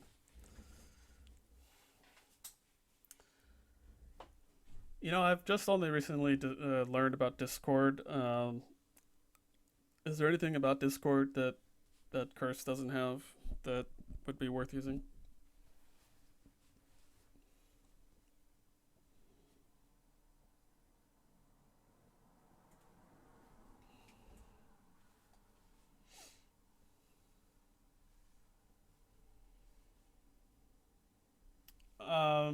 Well, yeah, no, that there's definitely room for theory crafting on how to make a skill like counter work, Scott, but do monks need a counter ability? I'm not too sure.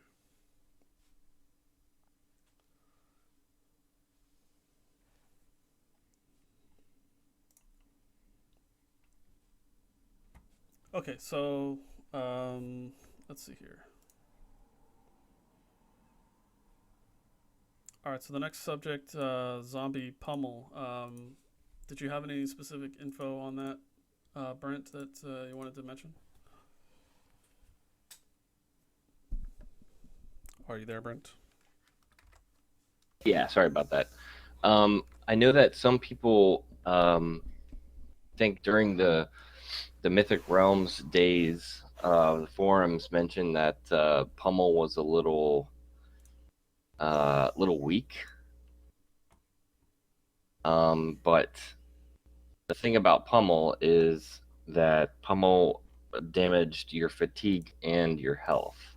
Right. So there may have been a little bit of I don't know what you would call it, but from the logs that I was looking at from Dark Shroud, was that people of her level, I think she was about 55, 60 during that time, that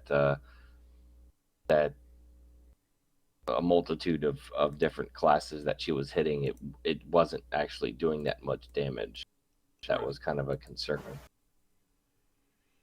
Yeah, it's an interesting skill for sure. I'm not too familiar with why it didn't function properly, but I think they probably felt it was a little too powerful. so they probably just kept it on the weak side for the majority of the game. Um, and I think that zombies are technically they're the slower melee class in Evil, or probably the only slow one technically. Um, and as a result, that's kind of their role.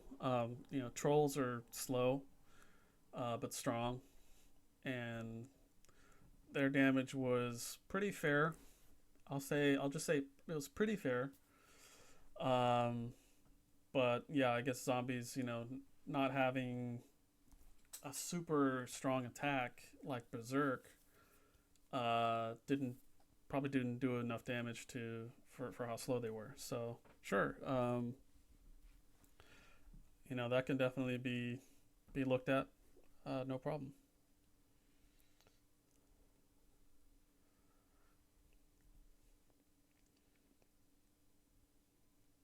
All right. Next we have bless item drops. So what do we have there? Were they too plentiful? Were they all in one realm? What was the general consensus on that?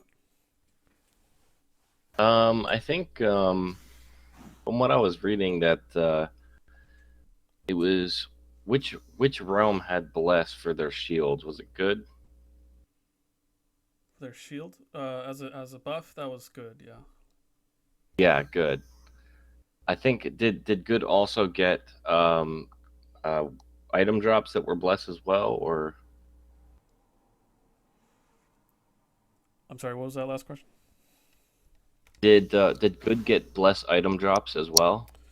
I believe they had the blessed crown, um, the chieftain's Manticore skull crown, if I'm not mistaken.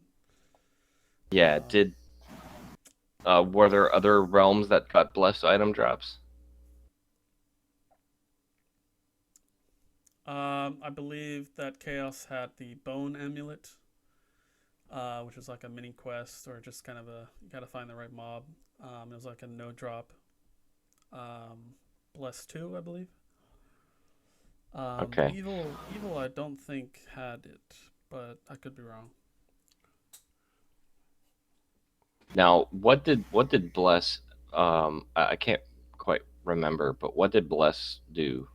Bless was basically a plus to any skill, to any and all skills that you had.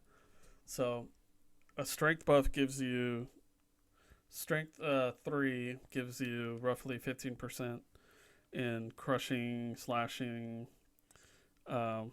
thrust, whatever weapons you trained, um, as well as like melee, berserk, double, um, any physical combat related skill. And then bless just literally affected every single skill across the board. So you would get 15% in swim, percept, evasion, everything. So were there any item drops in the game that would, or rather, what was the kind of disparity there, or the differences between each realm that had, like I guess chaos had one, and good had one, like bless, and then evil had something as well. Was bless a little more stronger than others, or was it all kind of equal? That's a good question. I think that good technically always had it. So they for whatever reason, um, I'm not sure what the counterbalance would have been directly for the other realms, but technically speaking, it probably would have been the unique buffs. So you had bless and good, you had combat and hail, which was your constitution buff in chaos, and then arguably strength. So you had three buffs in chaos that were kind of unique, but at the same time, the effects themselves, namely strength and even combat, are a little more common to get with items. Um, and then evil had healthy and vitality, so they would basically regenerate very quickly no matter what. and I guess darkness to a degree was their unique spell. Um, so you just kind of take from it what you will, because there's no direct comparison, I feel, between those, but they do kind of make up for the areas that needed to be made up for when it came to buffs and spells. So Evil Realm could train weapons, and for the most part, they had plenty of weapon skill if they were able to train it. So a buff like Strength would have been too much, or it would have been um, useless because they already had plenty of skill to begin with. So it's very interesting how they balanced it. So although it may not seem that like having regeneration buffs equal Unholy Warrior, thank you guys, and Holy Warrior, which is essentially like combat skills. Um, so those two definitely kind of cancel each other out. But strength and regeneration, they don't quite cancel each other out. But um, it's the other areas of the game, I think, that kind of make up for that. So Now, it's just did each realm have item drops that did like specific things, like Bless did for good? technically, yeah, like chaos. They had purple crystalline mail that was combat, and we pretty much always had that, and it was very sought after early on for like evil and good to a lesser degree. Um, so yeah, it's just you gotta gotta take a step back a little bit sometimes and just kind of try to connect the dots. And I feel that they did an interesting job of balancing everything, although it may not seem one for one everywhere. Um, so to get back to the original topic of bless item drops, you know, um, we'll see. I think obviously bless is the main buff of good, so that's not changing. Um,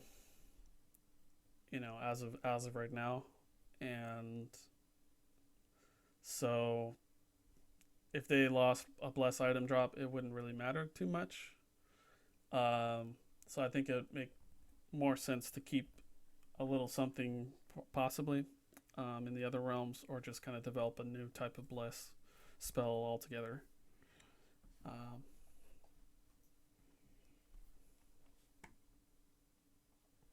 All right, sweet. yeah, covering all the topics today, folks.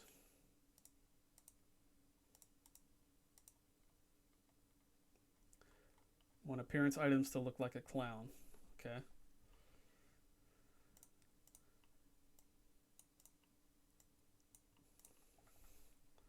I am looking forward to the sillier side of NPC invasions. So definitely look for some interesting stuff there. Um,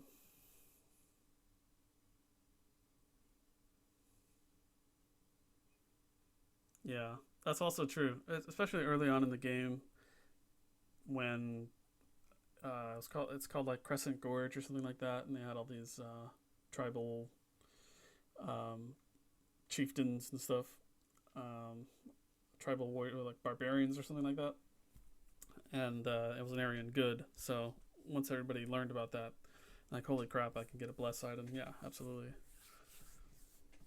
made it a lot of fun.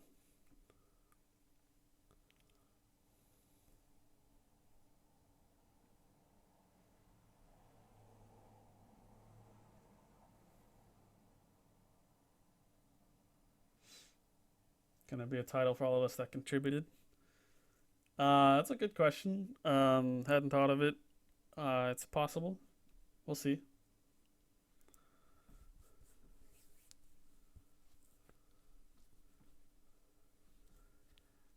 It wasn't something that I had thought of, but I have thought of other things to show thanks for all of our supporters and our donators. Um, but that will you'll see more of that once we get into the world, into the game world, more often. Through testing, and then when things become a little more permanent. Um, yeah, absolutely. I would be more than happy um, to create something for you guys that uh, help make this a reality. So yeah, absolutely. All right. I do see your comment there, Scott. Giving craftsmen the ability to customize items. That's definitely on par with what I would like to be able to do. So we'll just have to see um, when we get to craftsman revamping literally in the game. Then we'll come back to that. So new player experience. Moving on. So I know a few of you have spoken pretty highly about making sure that we have new player friendly content and tutorials and stuff like that. Was there anything else in particular?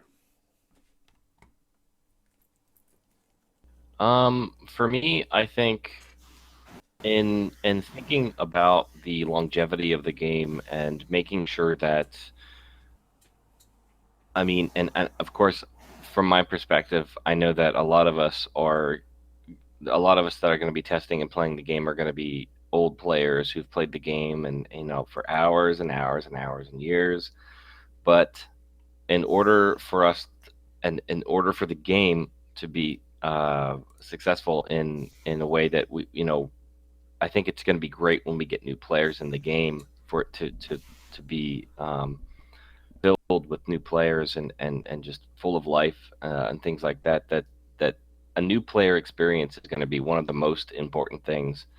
Um, Even if it might be kind of dull or like, oh yes, I already know how to do this because I played the game before. But we, kind of have to think about the new player experience and that there are going to be players who come into the game who have no clue what double is or what an emote is or how to speak to anybody, and they're gonna need to know exactly how to do all of that. And I think I wouldn't, in my opinion, I wouldn't want somebody or the game to be uh, very hand holding, but at least show them the basics, the very, very basics of how to operate in the game world. And that's kind of what my idea was for putting that down. Yeah, absolutely. The player manual will go over a lot of commands, um, and so maybe well, we'll probably I still actually need to update a little bit, but we do have a manual, and so it'll go over things like creating a character, um, what you do when you log in, and how to join a guild. Um, so just kind of like the first little couple of levels of experience, and then hopefully the community in the game will help help out with the rest.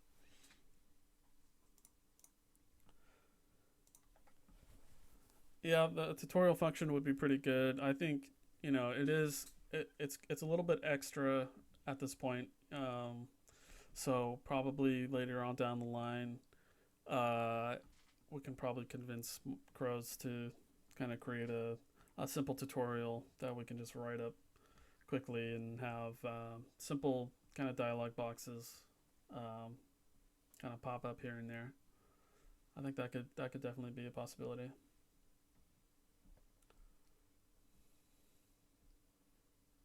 And so as far as um, creating a new character, so all characters will start in kind of the new starting zone. It's kind of a newbie area for each realm. These are all brand new areas that I wrote personally, um, and they will they will play a fairly large role in the opening of the game. So, um, but definitely it should be geared pretty well to new players as well. So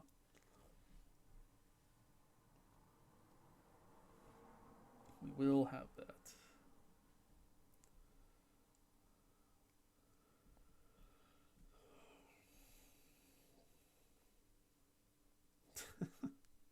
First time players can start off their game experience randomly placed in enemy territory.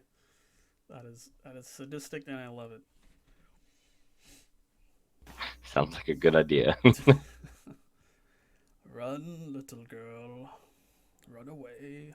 Here's a silver initiate dagger. Have fun. Yeah. Alright, so we did so we talked about PvE content a little bit. So we'll go on. So Evil Volley. Okay. So here's one that I brought up. I made a poll on Facebook with the Curse app, saying should Evil have Volley, and I'm going to refer to this poll real quick. I had meant to do that earlier, but I forgot. I want to get the actual results here. Let's see, where is it?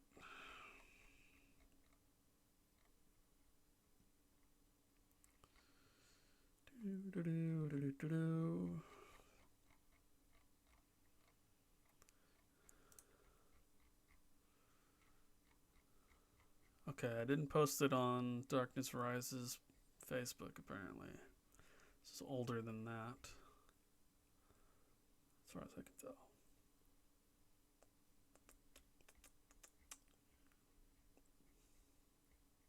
Let's see if anybody can beat me to it.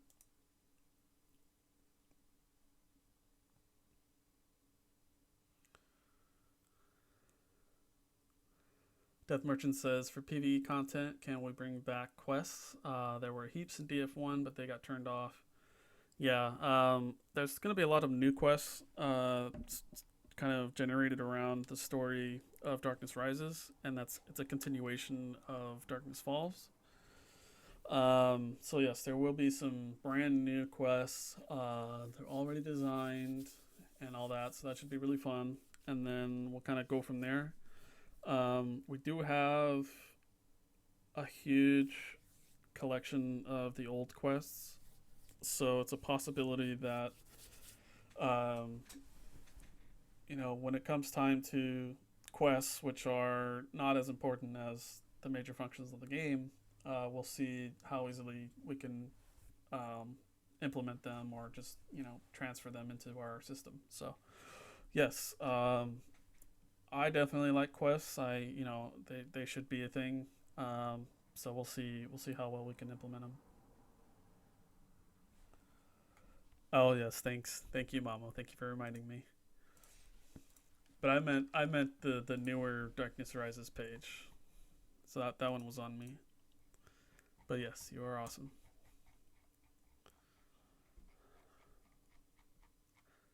The unofficial secretary, right? Isn't that your title? Did you find the link? There it is. Okay, so there's the link, everybody, I believe. And this is where we'll talk about Archer class for Evil. So if you do the math, and this is a small, in comparison to everybody in the entire community, this is a small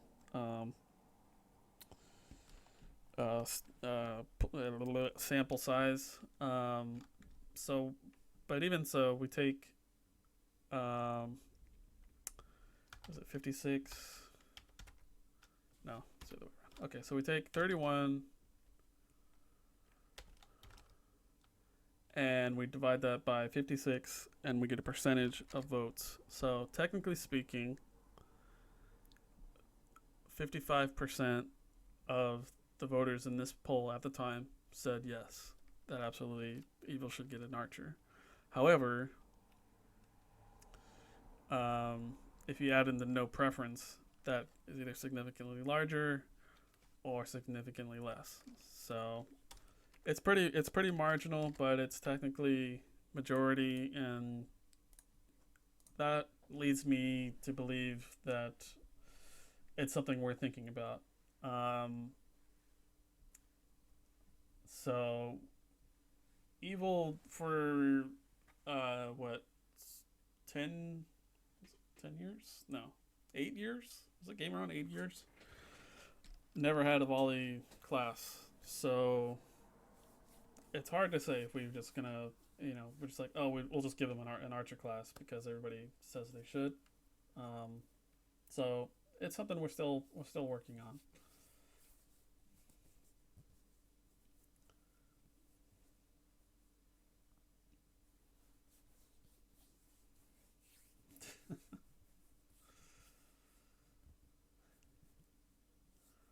It's really simple math, Mama. You're getting a percentage of how many people said yes. So you take the yes votes and you divide it by the total votes, and you get percentage. So if that percentage is over 50%, then that's pretty significant.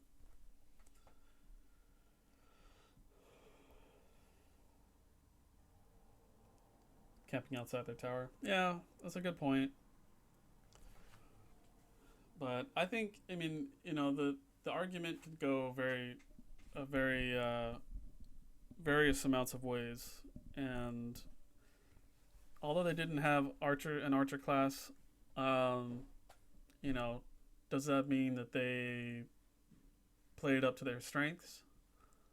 In spite of that, did they build catapults in the arch? Not that often, but they were there sometimes, right? So is it the designer's fault, or is it the realm's fault for being for not taking advantage, or for being weakened by their uniqueness?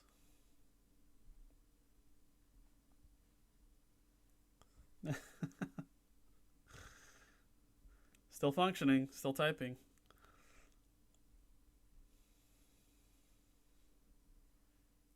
Catapults only mattered if Inferno was on. Why is that?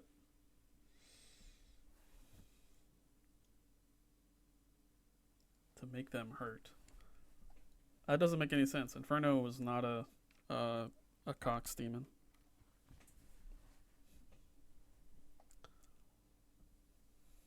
Are you referring to the ammo?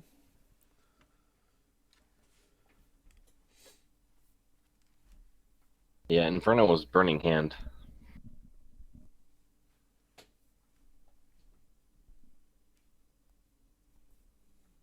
But there was Celeria, I believe, and a couple other big Cox demons that would definitely do some damage. Yeah, absolutely. So if a realm doesn't have something and they don't do anything about it, if they have an upper hand in other areas, then who's in the wrong, I guess.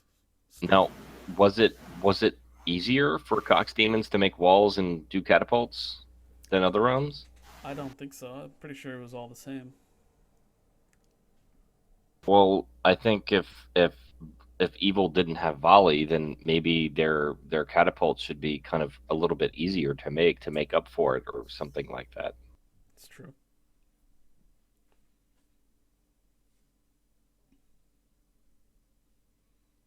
Yeah, it's definitely one of those things where it's like one kind of feature amongst many.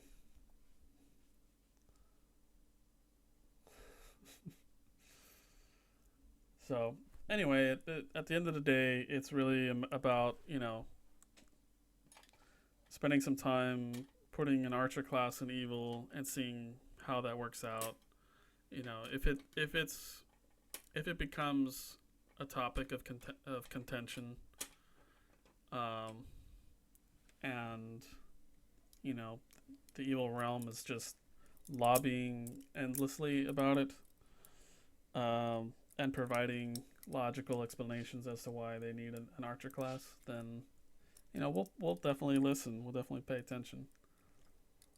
And that's is an interesting thing to talk about just for a second is the fact that the plans that you have on making with crafters easier, or balancing those will appeal to people in a way that, yes, I want to level one for a reason, and not just because I want to build walls, but because there's got to be some kind of a reason that they want to do that. So if more people are going to be playing one, then there's going to be more opportunities to do some damage to the other realm. That's true.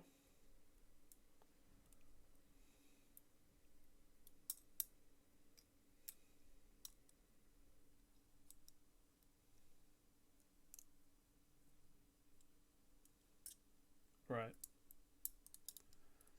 Well, I mean, for all you guys that were diehard evil players, I mean, was that was the ultimate result of not having an archer guild? You know, did it happen more often than not? Where you were just stuck in a room until the invaders left? Because I mean, I don't feel that was entirely the case, because you could always rush.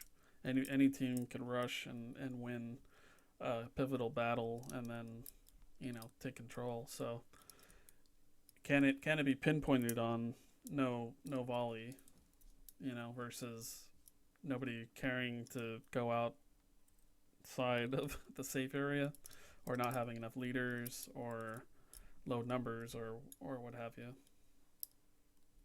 Well, from what I know, from just, I mean, playing the game for a little bit and being in the curse chat from a lot of evil players' perspectives, that evil usually had numbers. Of course, yeah. Yeah, it's definitely it's an interesting subject for sure. It's not an easy one to just say, oh yeah, we'll give you guys archers. Like it's a pretty kind of big thing um, to implement. I mean, it's not difficult, but it's just it's very new. So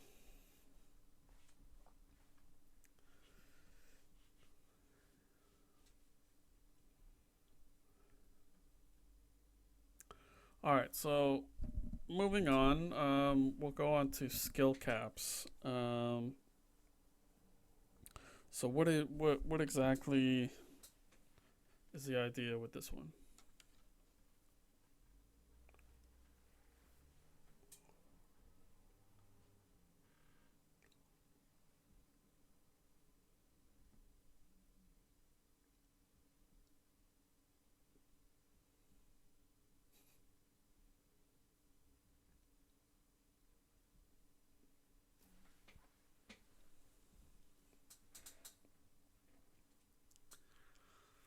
It definitely could appear that way, Agua. Evil definitely had a lot of skills split up in between more characters and more classes and races. But I'm not entirely sure that they were specifically there to offset volley. But it's probably a fair argument.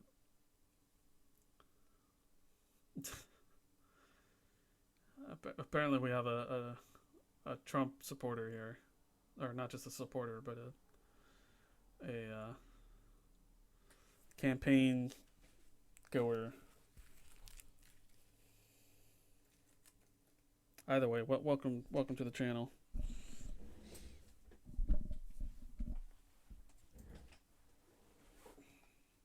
Oh, okay.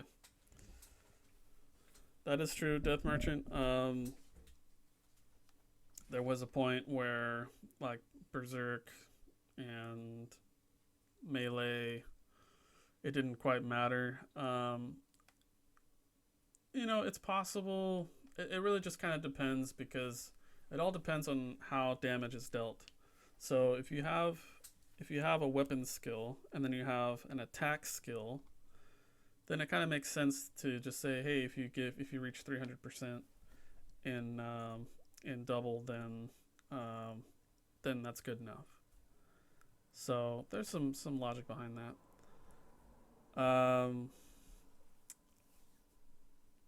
Jacob, welcome. this is a revival of an old text-based game, and this stream for tonight is just talking about major subjects of the old game versus the new game. Um, the old game was developed by Mythic Entertainment. I'm gonna kind of tangent here, guys. I just want to answer some question, the basic question here.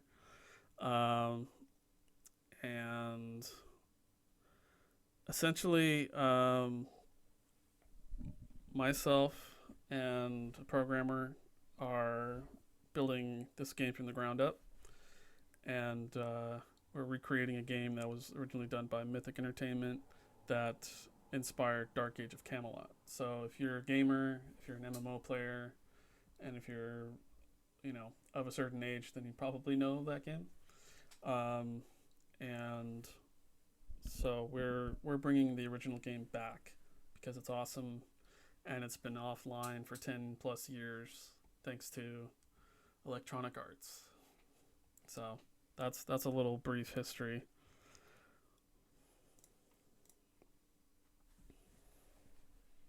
Thank you.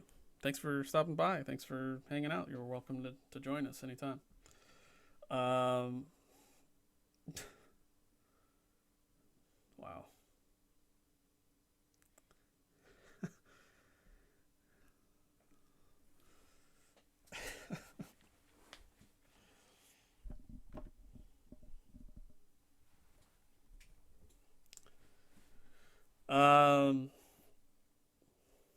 So skill caps. Yeah, there's some logic. Again, like I said, I think that some skills it's okay to have a cap, and then but possibly maybe a denotation saying, hey, this skill is going to cap at some point, or the cap is whatever.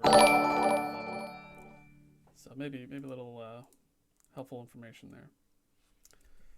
Jacob the third. Thanks for following, buddy. Welcome. According to your player icon there, you're now a female Kilanese, and that is the monk of the good realm. So welcome. It doesn't mean anything. It's just some fun historical artwork from the old game.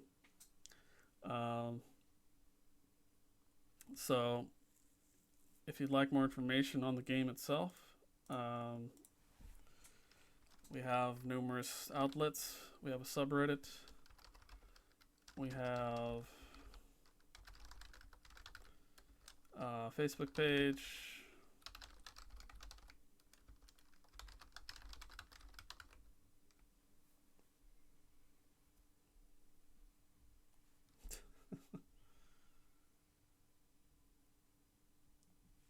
I'm pretty sure he's just messing around. He's just having a good time. And yes, Rex, that's entirely the point here.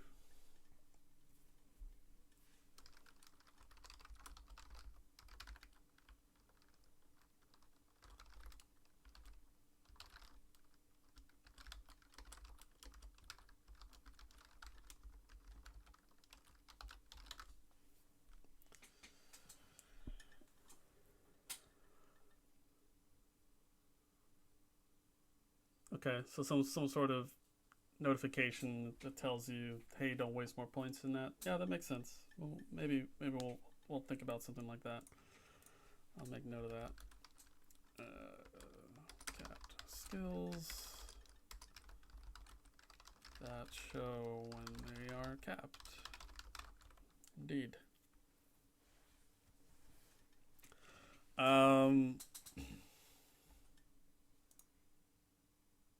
Oh yes. Oops.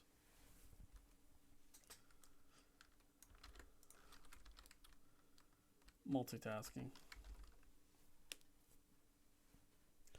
Is Soling going to come back? Probably not.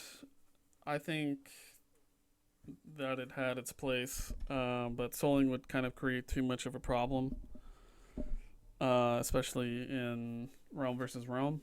But you never know. We might have something for fun once in a while that that is similar, but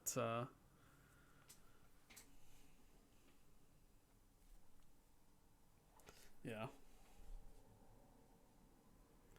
I think that it should be used to deal with troublesome players, for example. But I mean, there's no real actual application for it, so it probably won't be an actual feature. Um,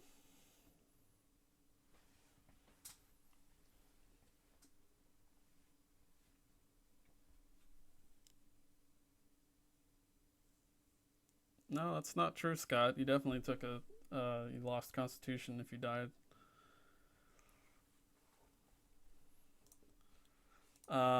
All right, so realm imbalance. That's a pretty big, juicy topic. We've kind of covered a lot of that already in the stream. So if there's anything else that you guys wanted to listen in on or talk about that we didn't cover, please feel free to comment. Um, but obviously, we want things to be balanced enough. We don't want to create one for one for everything. For every class, there's an equal class on the other side, because then it gets cookie cutter and that's kind of boring. So the original setup is interesting. It's mysterious in a way because you never really can tell where the balance actually is. But ultimately, with all the new changes with the new code, balance will be more easily created. So I think for me, one of the things that comes up in my mind is whether, let's say, like good and evil both have, or chaos and evil both have 200 people on, and good has 50 people on. Do you have something in place for that, or have you thought about that? well, as far as idols are concerned, yes, there are some things that are um, that have been thought up to kind of combat that without resetting the idols. So yes, on that level, sure. But as far as population, you know, uh, one of the primary beliefs of the original creators of DFC was that you can create temporary incentives to boost population, and you shouldn't do anything more than that, because then you're just changing the game too much. So um, I believe that, and I kind of support that, and I appreciate that that they talked about that, in DFC, and that we have a recorded history of that. Um, so I think that that's kind of a simple solution. It's just a matter of being open to it and applying it, um, and then having kind of a more interactive and fun um, way to handle realms that have too much power, too much idle power, or have held them for too long.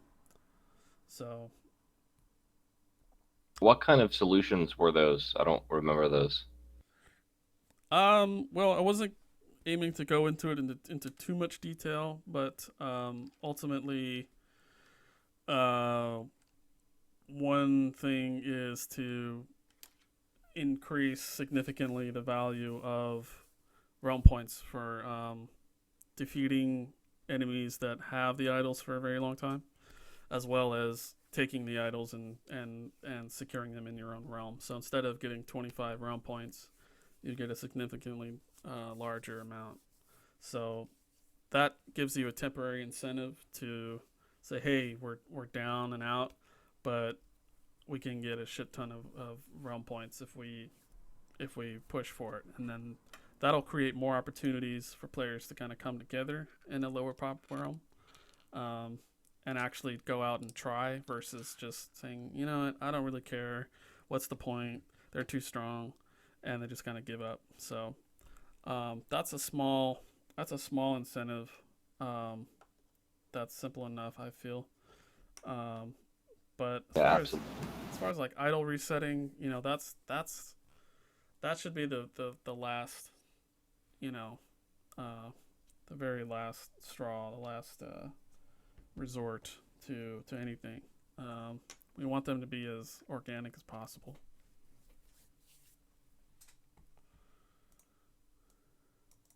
And there are other things in mind too, but they're more fun, so I don't want to divulge too much just yet. Just gotta wait and see.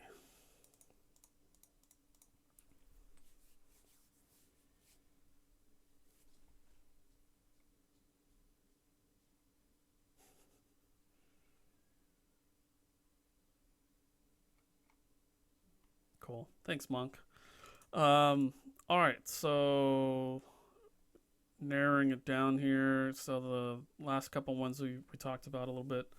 So the first one being hit point, fatigue, and power caps. This is an interesting one. It's kind of a game changer. But the general idea with this is to either remove the caps completely or just raise them maybe a little bit. But this one I feel is a little bit too game changing, so I don't feel that it's easily implemented. It's possible that we could just kind of wing it and try it out and see what people think, but you can't really tell until the game is going and you have people running around with 2,000 hit points. It's a very interesting idea. It would be kind of cool, but it's a little too unknown.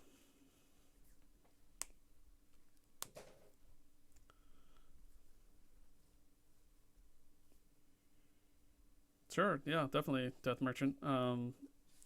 Anything at all that would give a temporary incentive is fine by me.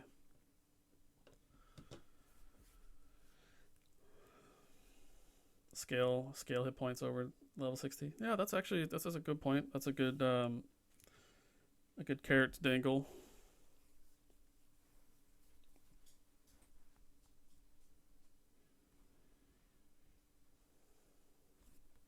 I dig it.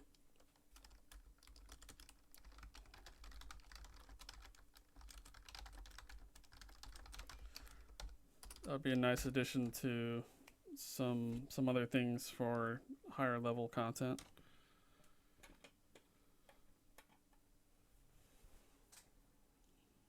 Yeah. Not too bad. Not too bad. Dangle that carrot.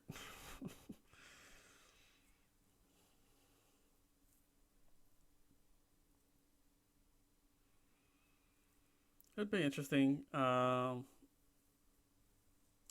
would have to be set on a different scale for each of the different value bars. So something like power would be a little more powerful, considerably, because of tap and spell power. So it'd be interesting.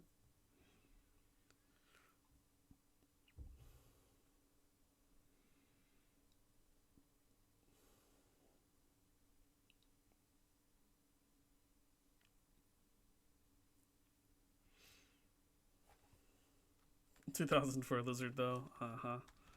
Sure.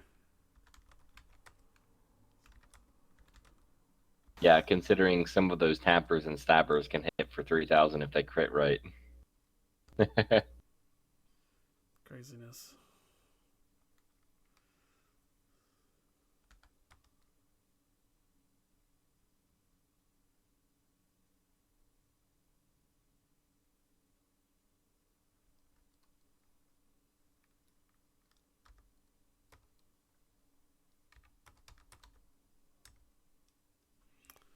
That would be interesting. Slight increase to soft caps, and then have it where you can increase it with weapon armor and jewels. That'd be interesting.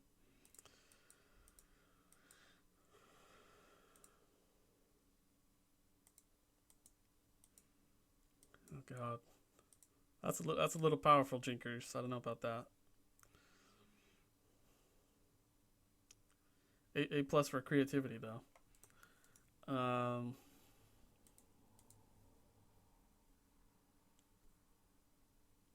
Yeah, base. They had double melee. They did. They were fast and obnoxiously in your face all the time. But they were a little squishy. Especially against, you know, they had crush vulnerability. Yep.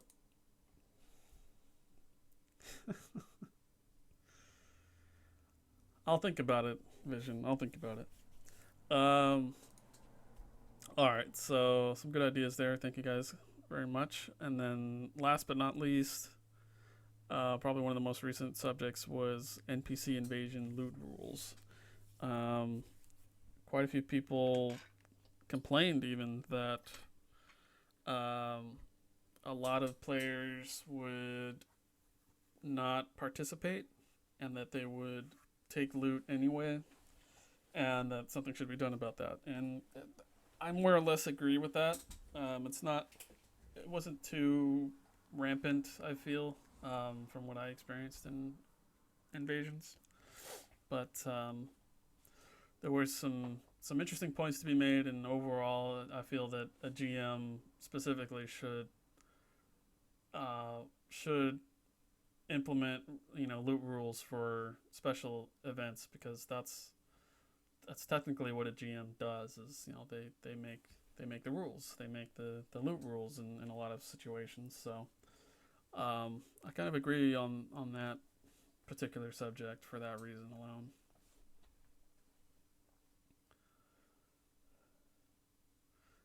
And yes, the no drops would always go to stabbers and tappers, and some warriors, like trolls.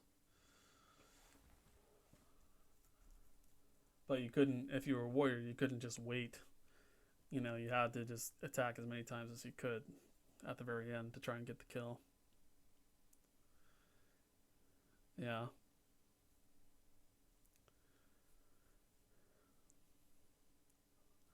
Then it will be definitely considered. It's a pretty easy topic. It's not there's not a lot of debate on it, and so that's good. Um, but I think the Curse channel uh, chatters in specific were talking about designing a system to divvy loot out. So I'm not sure. It seems a little complicated. It's probably um, a lot of extra work, just when it could be managed in a similar way without too much implementation. Think smarter, not harder. Exactly.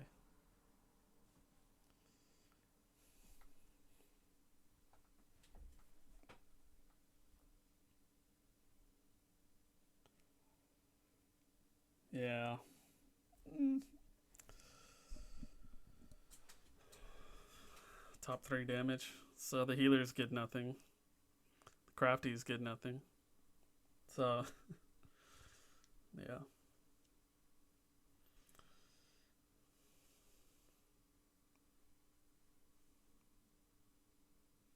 It's an interesting kind of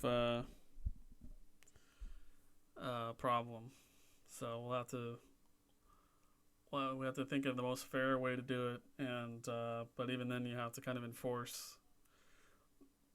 NPC invasions will probably have rules that will need to be enforced, and people will just have to understand that. So you keep it the simpler it is, the harder it is to enforce. But that's not too terrible. There's a way to track each player's total damage throughout the event, and then award loot tokens accordingly that can be traded in for drops. Pretty fair system. Well, I think with that, again, like the healers and the craftsmen would be on the low end, so Yeah. they would almost never get any. Yeah, anything that's damage related will always favor the damage dealers. So, you know.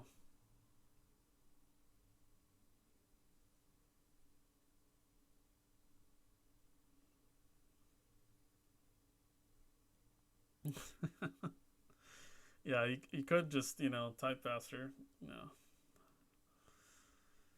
We can't type any faster, mama. We're the fiends of the typing world. You know this?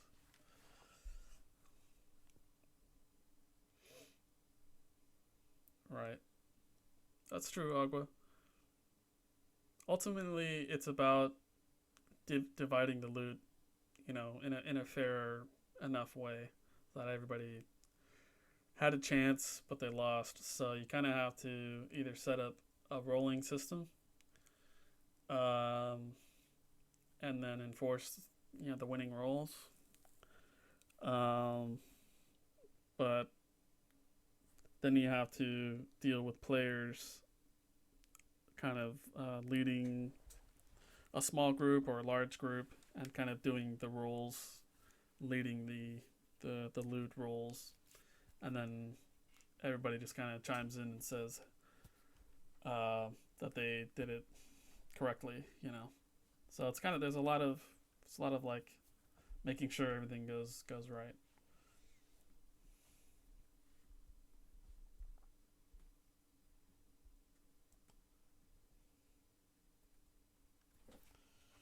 Now, I did actually have two more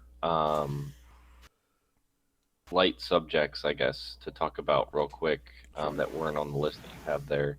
Absolutely.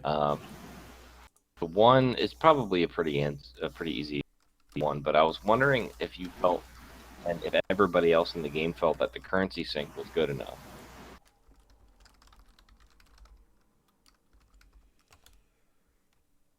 Good question.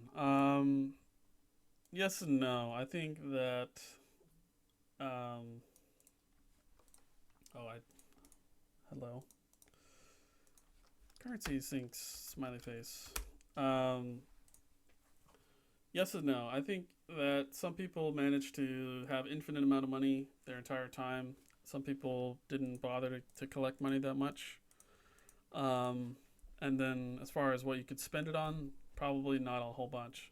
You had your constitution, you had realm defense, and you had donations, and then you had the trade value of buying gear. So it's arguable. I think that there was a fair amount, but there probably wasn't a currency sink for the super dedicated hardcore players.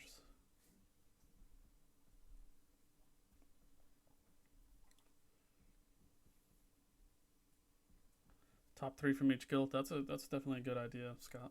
I like that.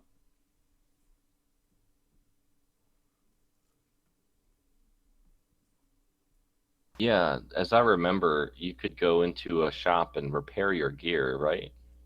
Yeah, and yeah,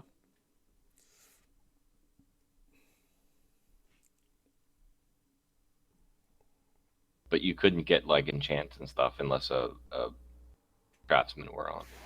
right. And then the nice thing to do would be to tip them a decent amount of silver. Right, yeah.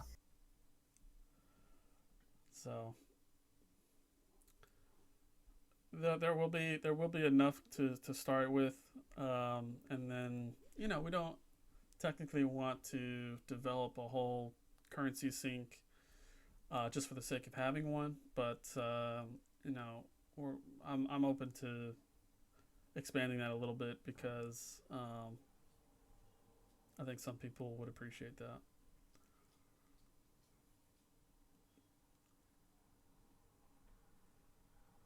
And the other topic is kind of way out of left field here, but I figured I'd just throw it in there.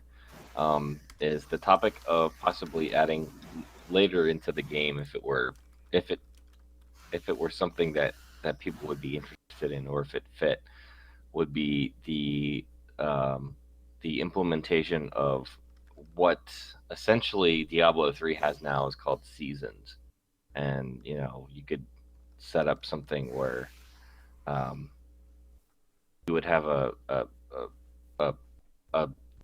a list or a ladder of people or realms or whatever, however it would work, where there would be top, uh, you know, PvPers or something like that. But that's like way out of left field. But I'm just kind of curious to see if it would even work in this type of game.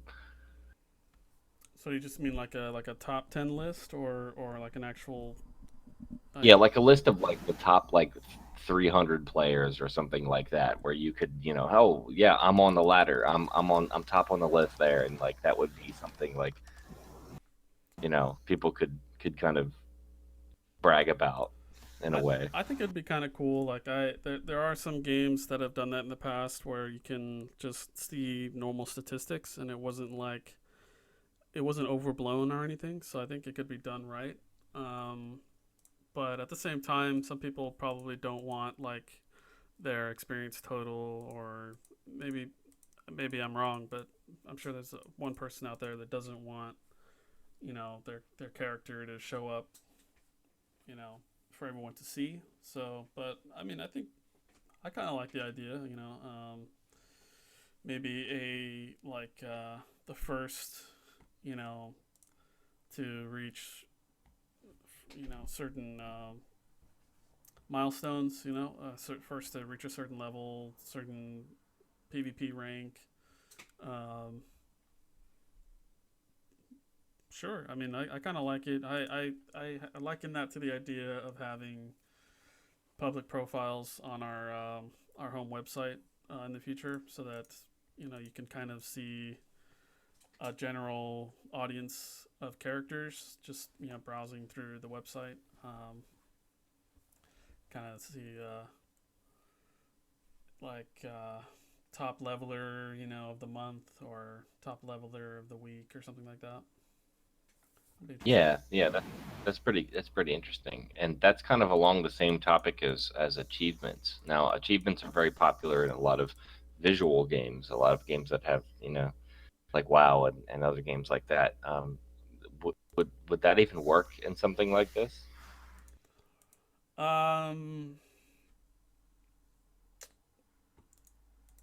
Not entirely sure. I'm thinking that it's probably not terribly difficult to do, but it's just a matter of taking apart what things in the game you could apply that to. So, do you want people to be uh to have something flash on their screen, each time they level up, or reach a certain level? So I don't know. Maybe it could just be kind of like Flare on the website or something. If we go down that path where your profile, your gaming profile is like your character. It's kind of open ended at this point. I think that with all resources available to us, and if we had you know everything that if we could pick and choose, then I think it'd be pretty cool to add that. But I guess we'll just see when we get there. Yeah, cool. Yeah, I'm liking the discussion here in the chat. You guys are pretty awesome.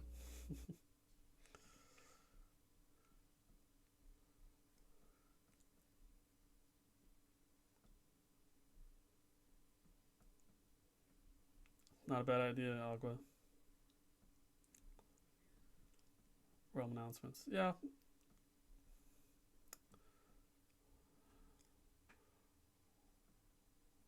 might work.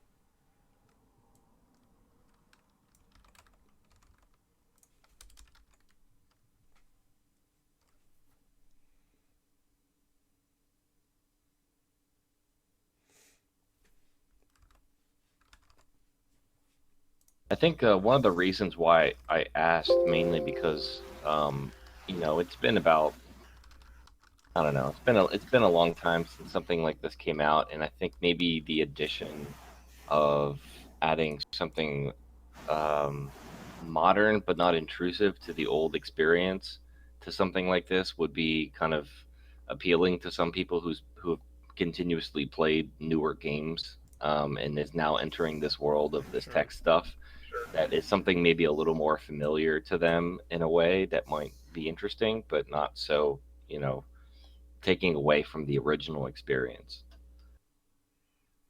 That's true. That's the fine line. We don't want to create a an uncomfortable environment. We want the original plus a little bit of uh, you know updating really more than anything, and then in a world that continues from the old one so that it makes sense, and you know and then beyond that, yeah, we'll see.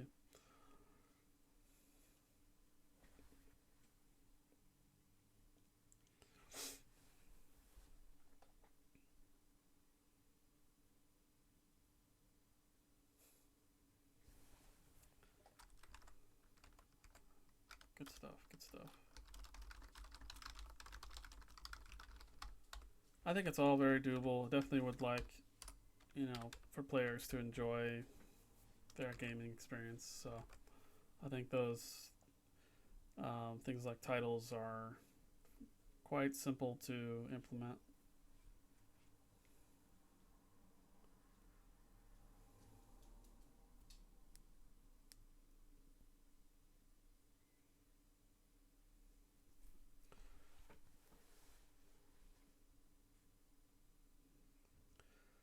All right. So with that, uh, we'll continue chatting. But what I'm going to do now is just kind of do a brief overview of what we talked about tonight, in case you guys came in late or want to hear it all again. So the first thing we talked about was werewolves. The problem was the mechanics behind shapeshift and accuracy and all kinds of other things related to stats. And the solution is ultimately, yay, we don't have those problems inherent in our code because it's Mike's own code. So we don't have those problems. So that's pretty much the solution. And then, of course, spending more time to develop each of the new forms. These are the old ones. I even took the graphic of the claws from the old Wolf Guild website. Um, and then we talked about, probably not in the same order, we talked about skills and scaling and how ultimately our aim is to make sure everything scales at a more proper and more logical rate. And that way the game will just kind of feel better and more balanced. You'll notice things probably feel a lot better, and less overpowered in some certain cases. Um, some examples were martial arts and breath, but also backstab for certain classes and drain. A lot of times people would quit the game or complain that they couldn't pass on a level 45 character, and so those things will be evaluated, and the skills that were problematic in the old game won't be a problem in the new game. That's pretty much Now, to you there. I did want to. I don't want to extend anything further than it needs to be, but I just was curious So don't. about. Um, there was an interesting discussion from Syra. People remember Okay. that I think that in Syra that they wanted to eliminate zeroing. Oh yes. Okay.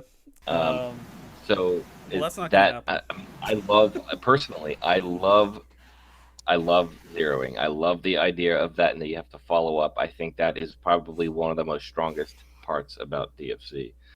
So Yeah, I think it's something that we all enjoyed. I don't see a problem with it. Um, but we'll probably have to look at it because if Vasi was so inclined to change that fairly decently sized feature, then it might be worth taking a look at. But I personally don't see a reason to change it. Um, so okay, so moving on. Then we went on to bugs, I believe, and then we basically again like werewolves. Any bugs from the old game are just not going to exist. So that includes duping, guarding, multi-clienting will pretty much operate in the sense that you can't enter in a cheat code and then play to your heart's content with other people's accounts or whatever. Um, and that also kind of includes account security, ghosting items to have multiple spell effects that you couldn't normally have. Pretty much any kind of hacking or bug abuse. And it doesn't mean that there won't be new bugs, but essentially, um, yeah, it's gonna be pretty clean.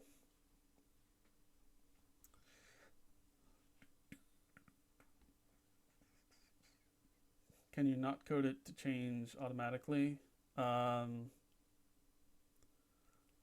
well, that's a point that I thank you for bringing that up.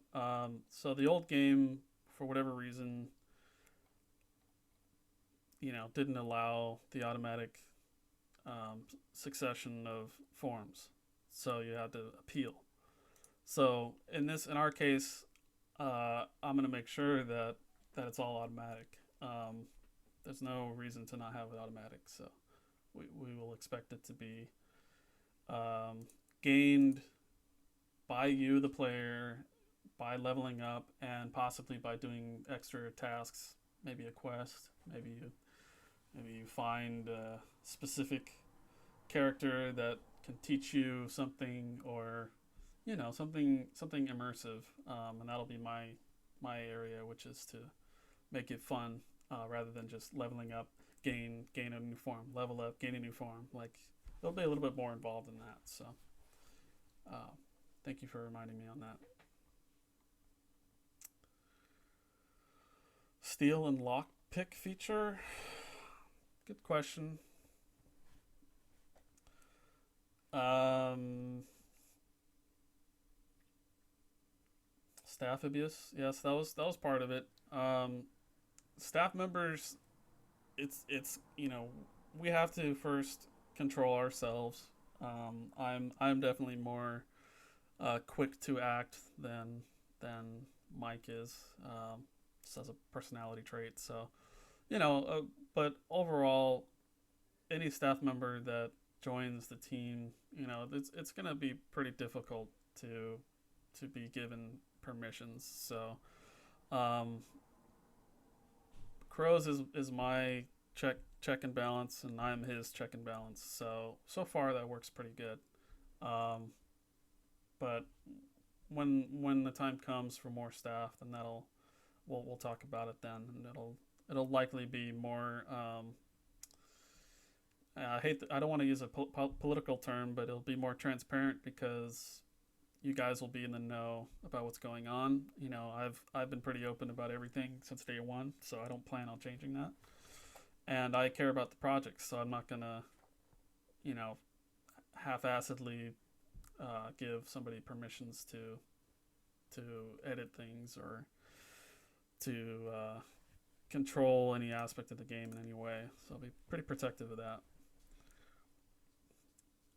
So, and obviously zero tolerance for staff abuse.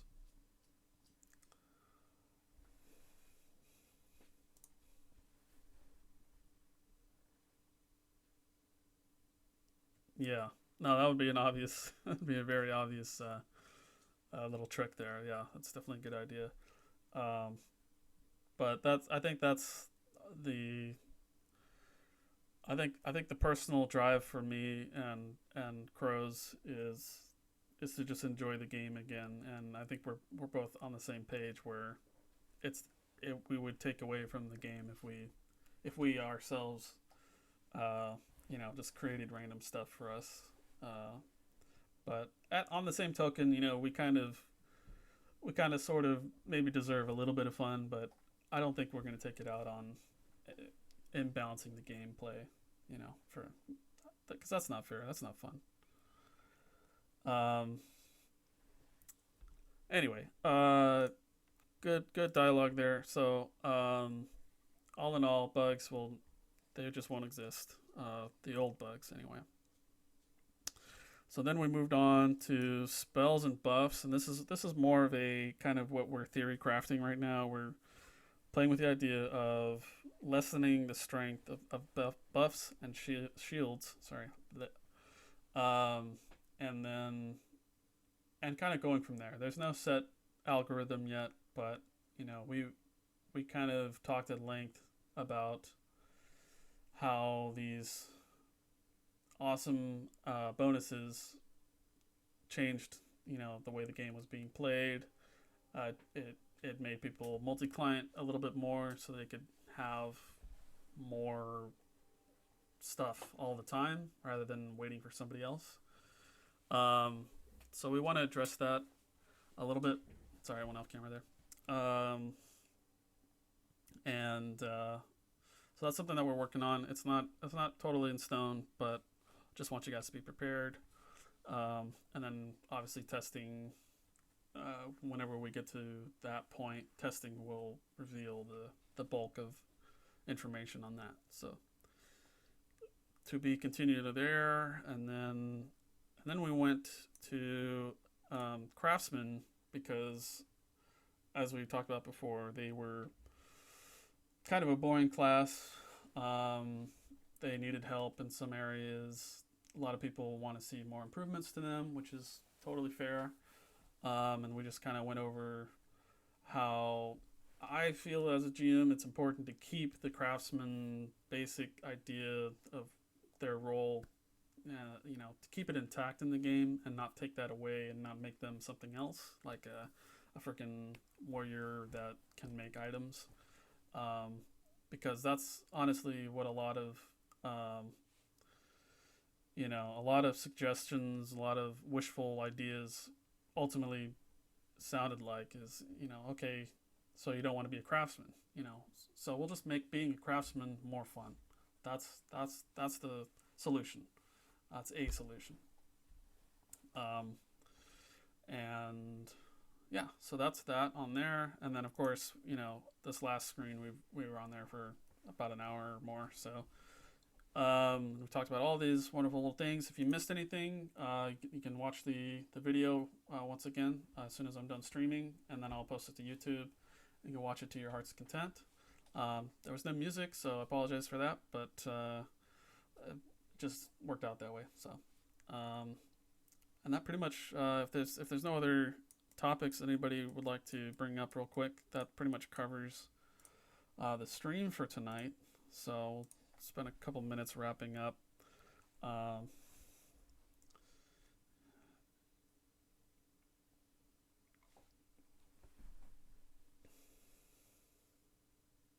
Yeah, I think a lot of really great topics were covered here. It's a good discussion. Sorry, they were covered in what? I think a lot of topics were covered. A lot of good topics were covered here, and there's some good discussion. Cool. Not sure if your mic got lower or my ears got worse. Oh, I think I just have to speak louder, and I think my mic was a little far away from my mouth. But I did just want to say to everybody that that we're all kind of hanging out at the Curse Channel usually every day. We have a lot of people talking and chatting and just having fun, and encourage you guys to go and talk with everybody in the Curse Channel. And here's the link for the lobby there for anybody that just wants to join. And currently we have a Reddit. It's kind of a secondary location, a place for just everybody to kind of keep their ideas and thoughts in a single place for now, until we kind of get some kind of forum that we can go to. So that Reddit will always exist, but there's going to be eventually there's going to be some official home base for us to talk about everything. But the Curse channel and the Reddit are great places to give your ideas about the game and everything. So Yeah, absolutely. I myself and Brent and quite a few others are pretty much in Curse on the daily. I will check out Discord. Thank you for linking that to me, uh, Basil, I believe, and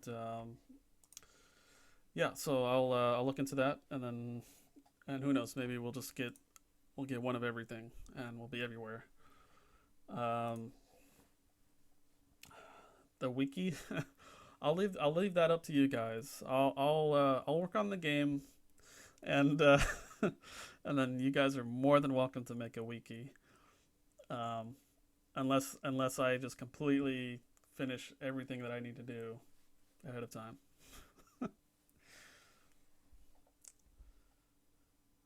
So,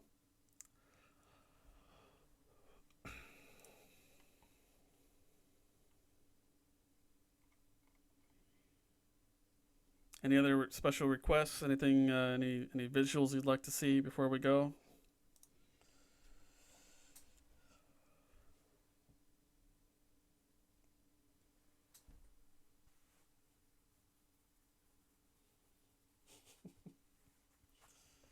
You're very welcome. Thanks for stopping by, Basil. Glad to have you.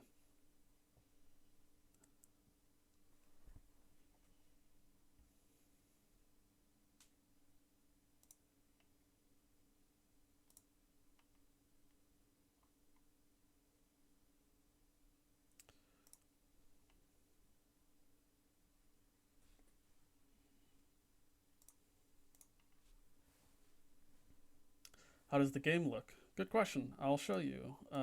So we have. It's technically an outdated picture, but only by a small margin.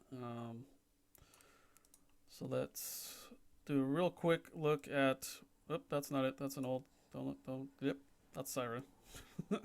I got all kinds of pages here. Accidentally. That's what this is what the game looks like, guys. It's Rashka's drawing. No, I wish sort of not to put down our artist.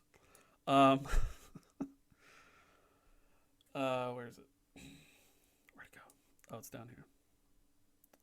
So many buttons. Okay, so client. Okay, so this is the original mock-up that was provided by Assyrian. Um, and so what I had to do is I had to help make this interactive.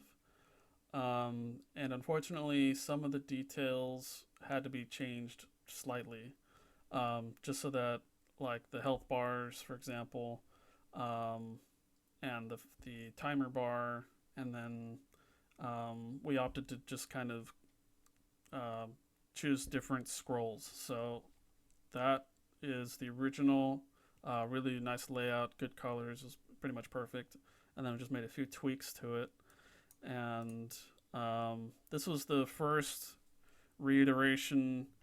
Um, it's There's still some updates that kind of need to happen, but we're gonna work with this one for now. And the scrolls themselves, I know you guys said this before. These are the brighter, more kind of cartoony scrolls, and so what we did is we made them a little darker, added some texture to it, and I just, for the life of me, I haven't updated this yet, so you can't quite see the actual version, but that's pretty much um, almost exactly how it's going to look. Um, Give or take, some of the text will be a little bit different, but yeah, we've got the whole thing that we need. We've got the compass, the idols, the timer, the health bars, information for poison, bleed, and disease, and then character information and your portrait, the map, game window, and then I also developed the gargoyles. We had to create some new gargoyles. Bam. So I found a nice little gargoyle design, and I turned it into this. And this is what it would look like with the buttons, more or less, given the position over on the right there. And then here, those are the other two. So there's a little preview of the new gargoyles. Turned out pretty cool.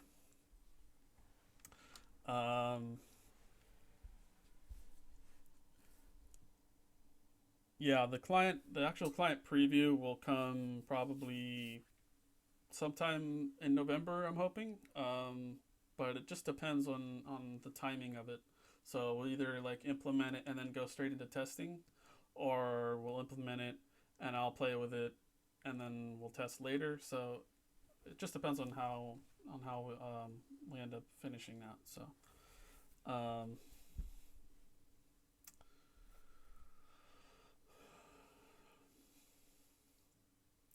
you remember killing Dirk a lot? Yeah, I don't know.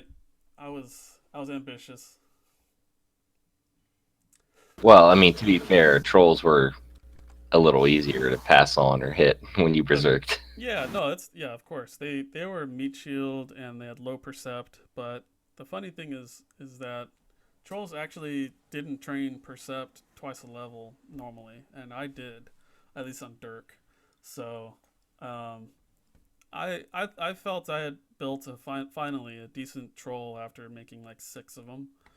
Um but the game went down, so I couldn't conquer the world like I was planning on. But that's okay. So that's the client. Since I know you probably haven't seen any of this yet, I'll quickly do the menu too, um, and then we'll head out. All right, so scroll, scroll, scroll. Click that off, and then so again, Assyrian provided us a baseline.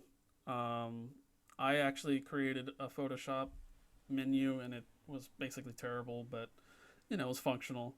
And then Assyrian was, incredibly inspired and put a lot of effort into his own, and then we decided to work together from that point.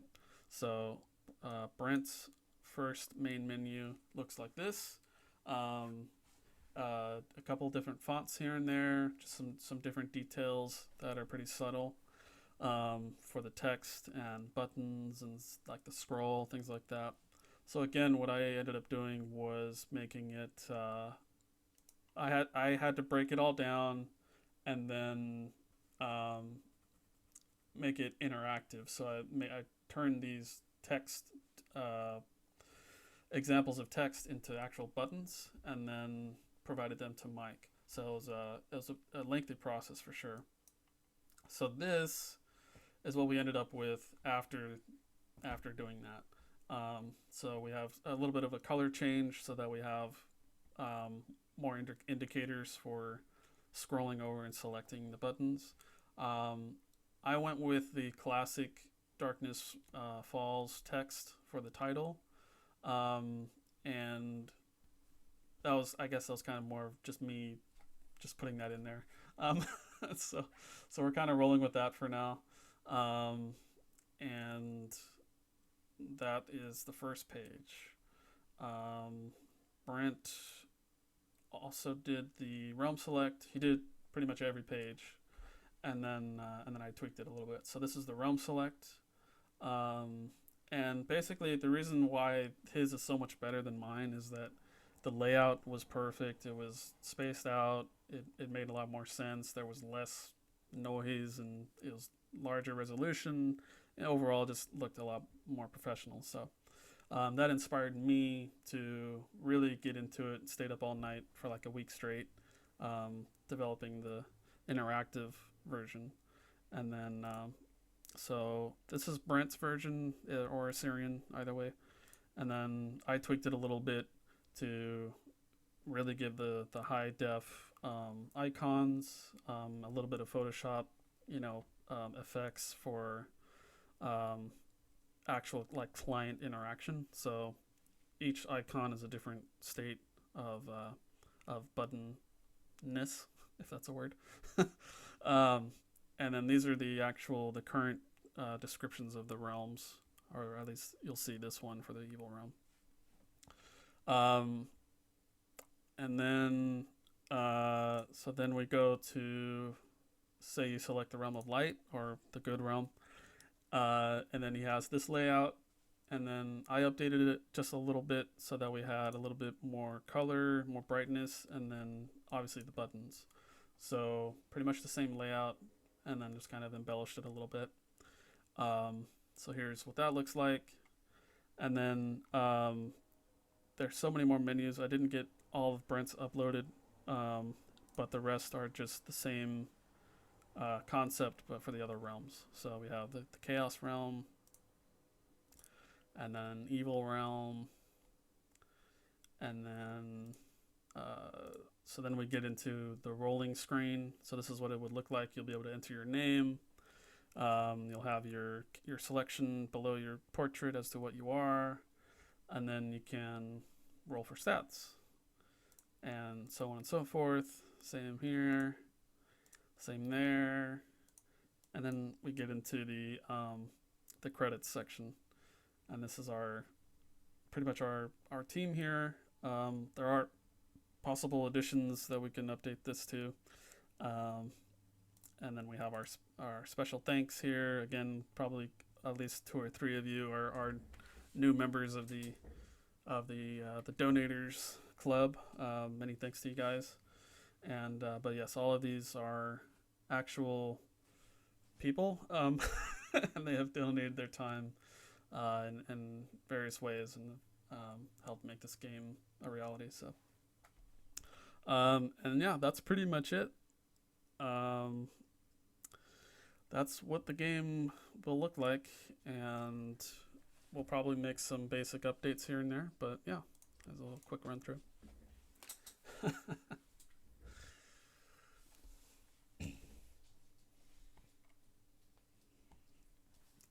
hopefully that gives you a good idea.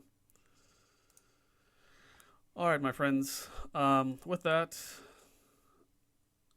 we will end the stream for tonight. Thank you so much for stopping by, and just let me know what else you guys need. We got all kinds of links posted in chat. You got Curse app, Facebook, and now Reddit. And yeah, thanks for stopping by, and we'll be keeping you posted. Come join Curse if you want to chat. I'm in there pretty much 24/7. Pretty much obsessed with it, but that's a good thing. So many thanks, and Brent, thanks for taking the time to hang out with us. Absolutely, man. Glad to be around. Cool.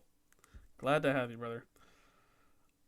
All right, I'll drop out of the call for now, and we'll sign out.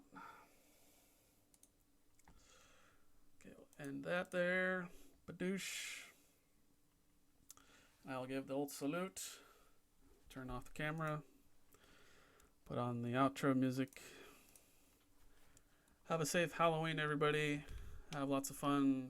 Get me lots of candy. I love Kit Kats, by the way. Hint, hint. And stay safe out there, okay? All right.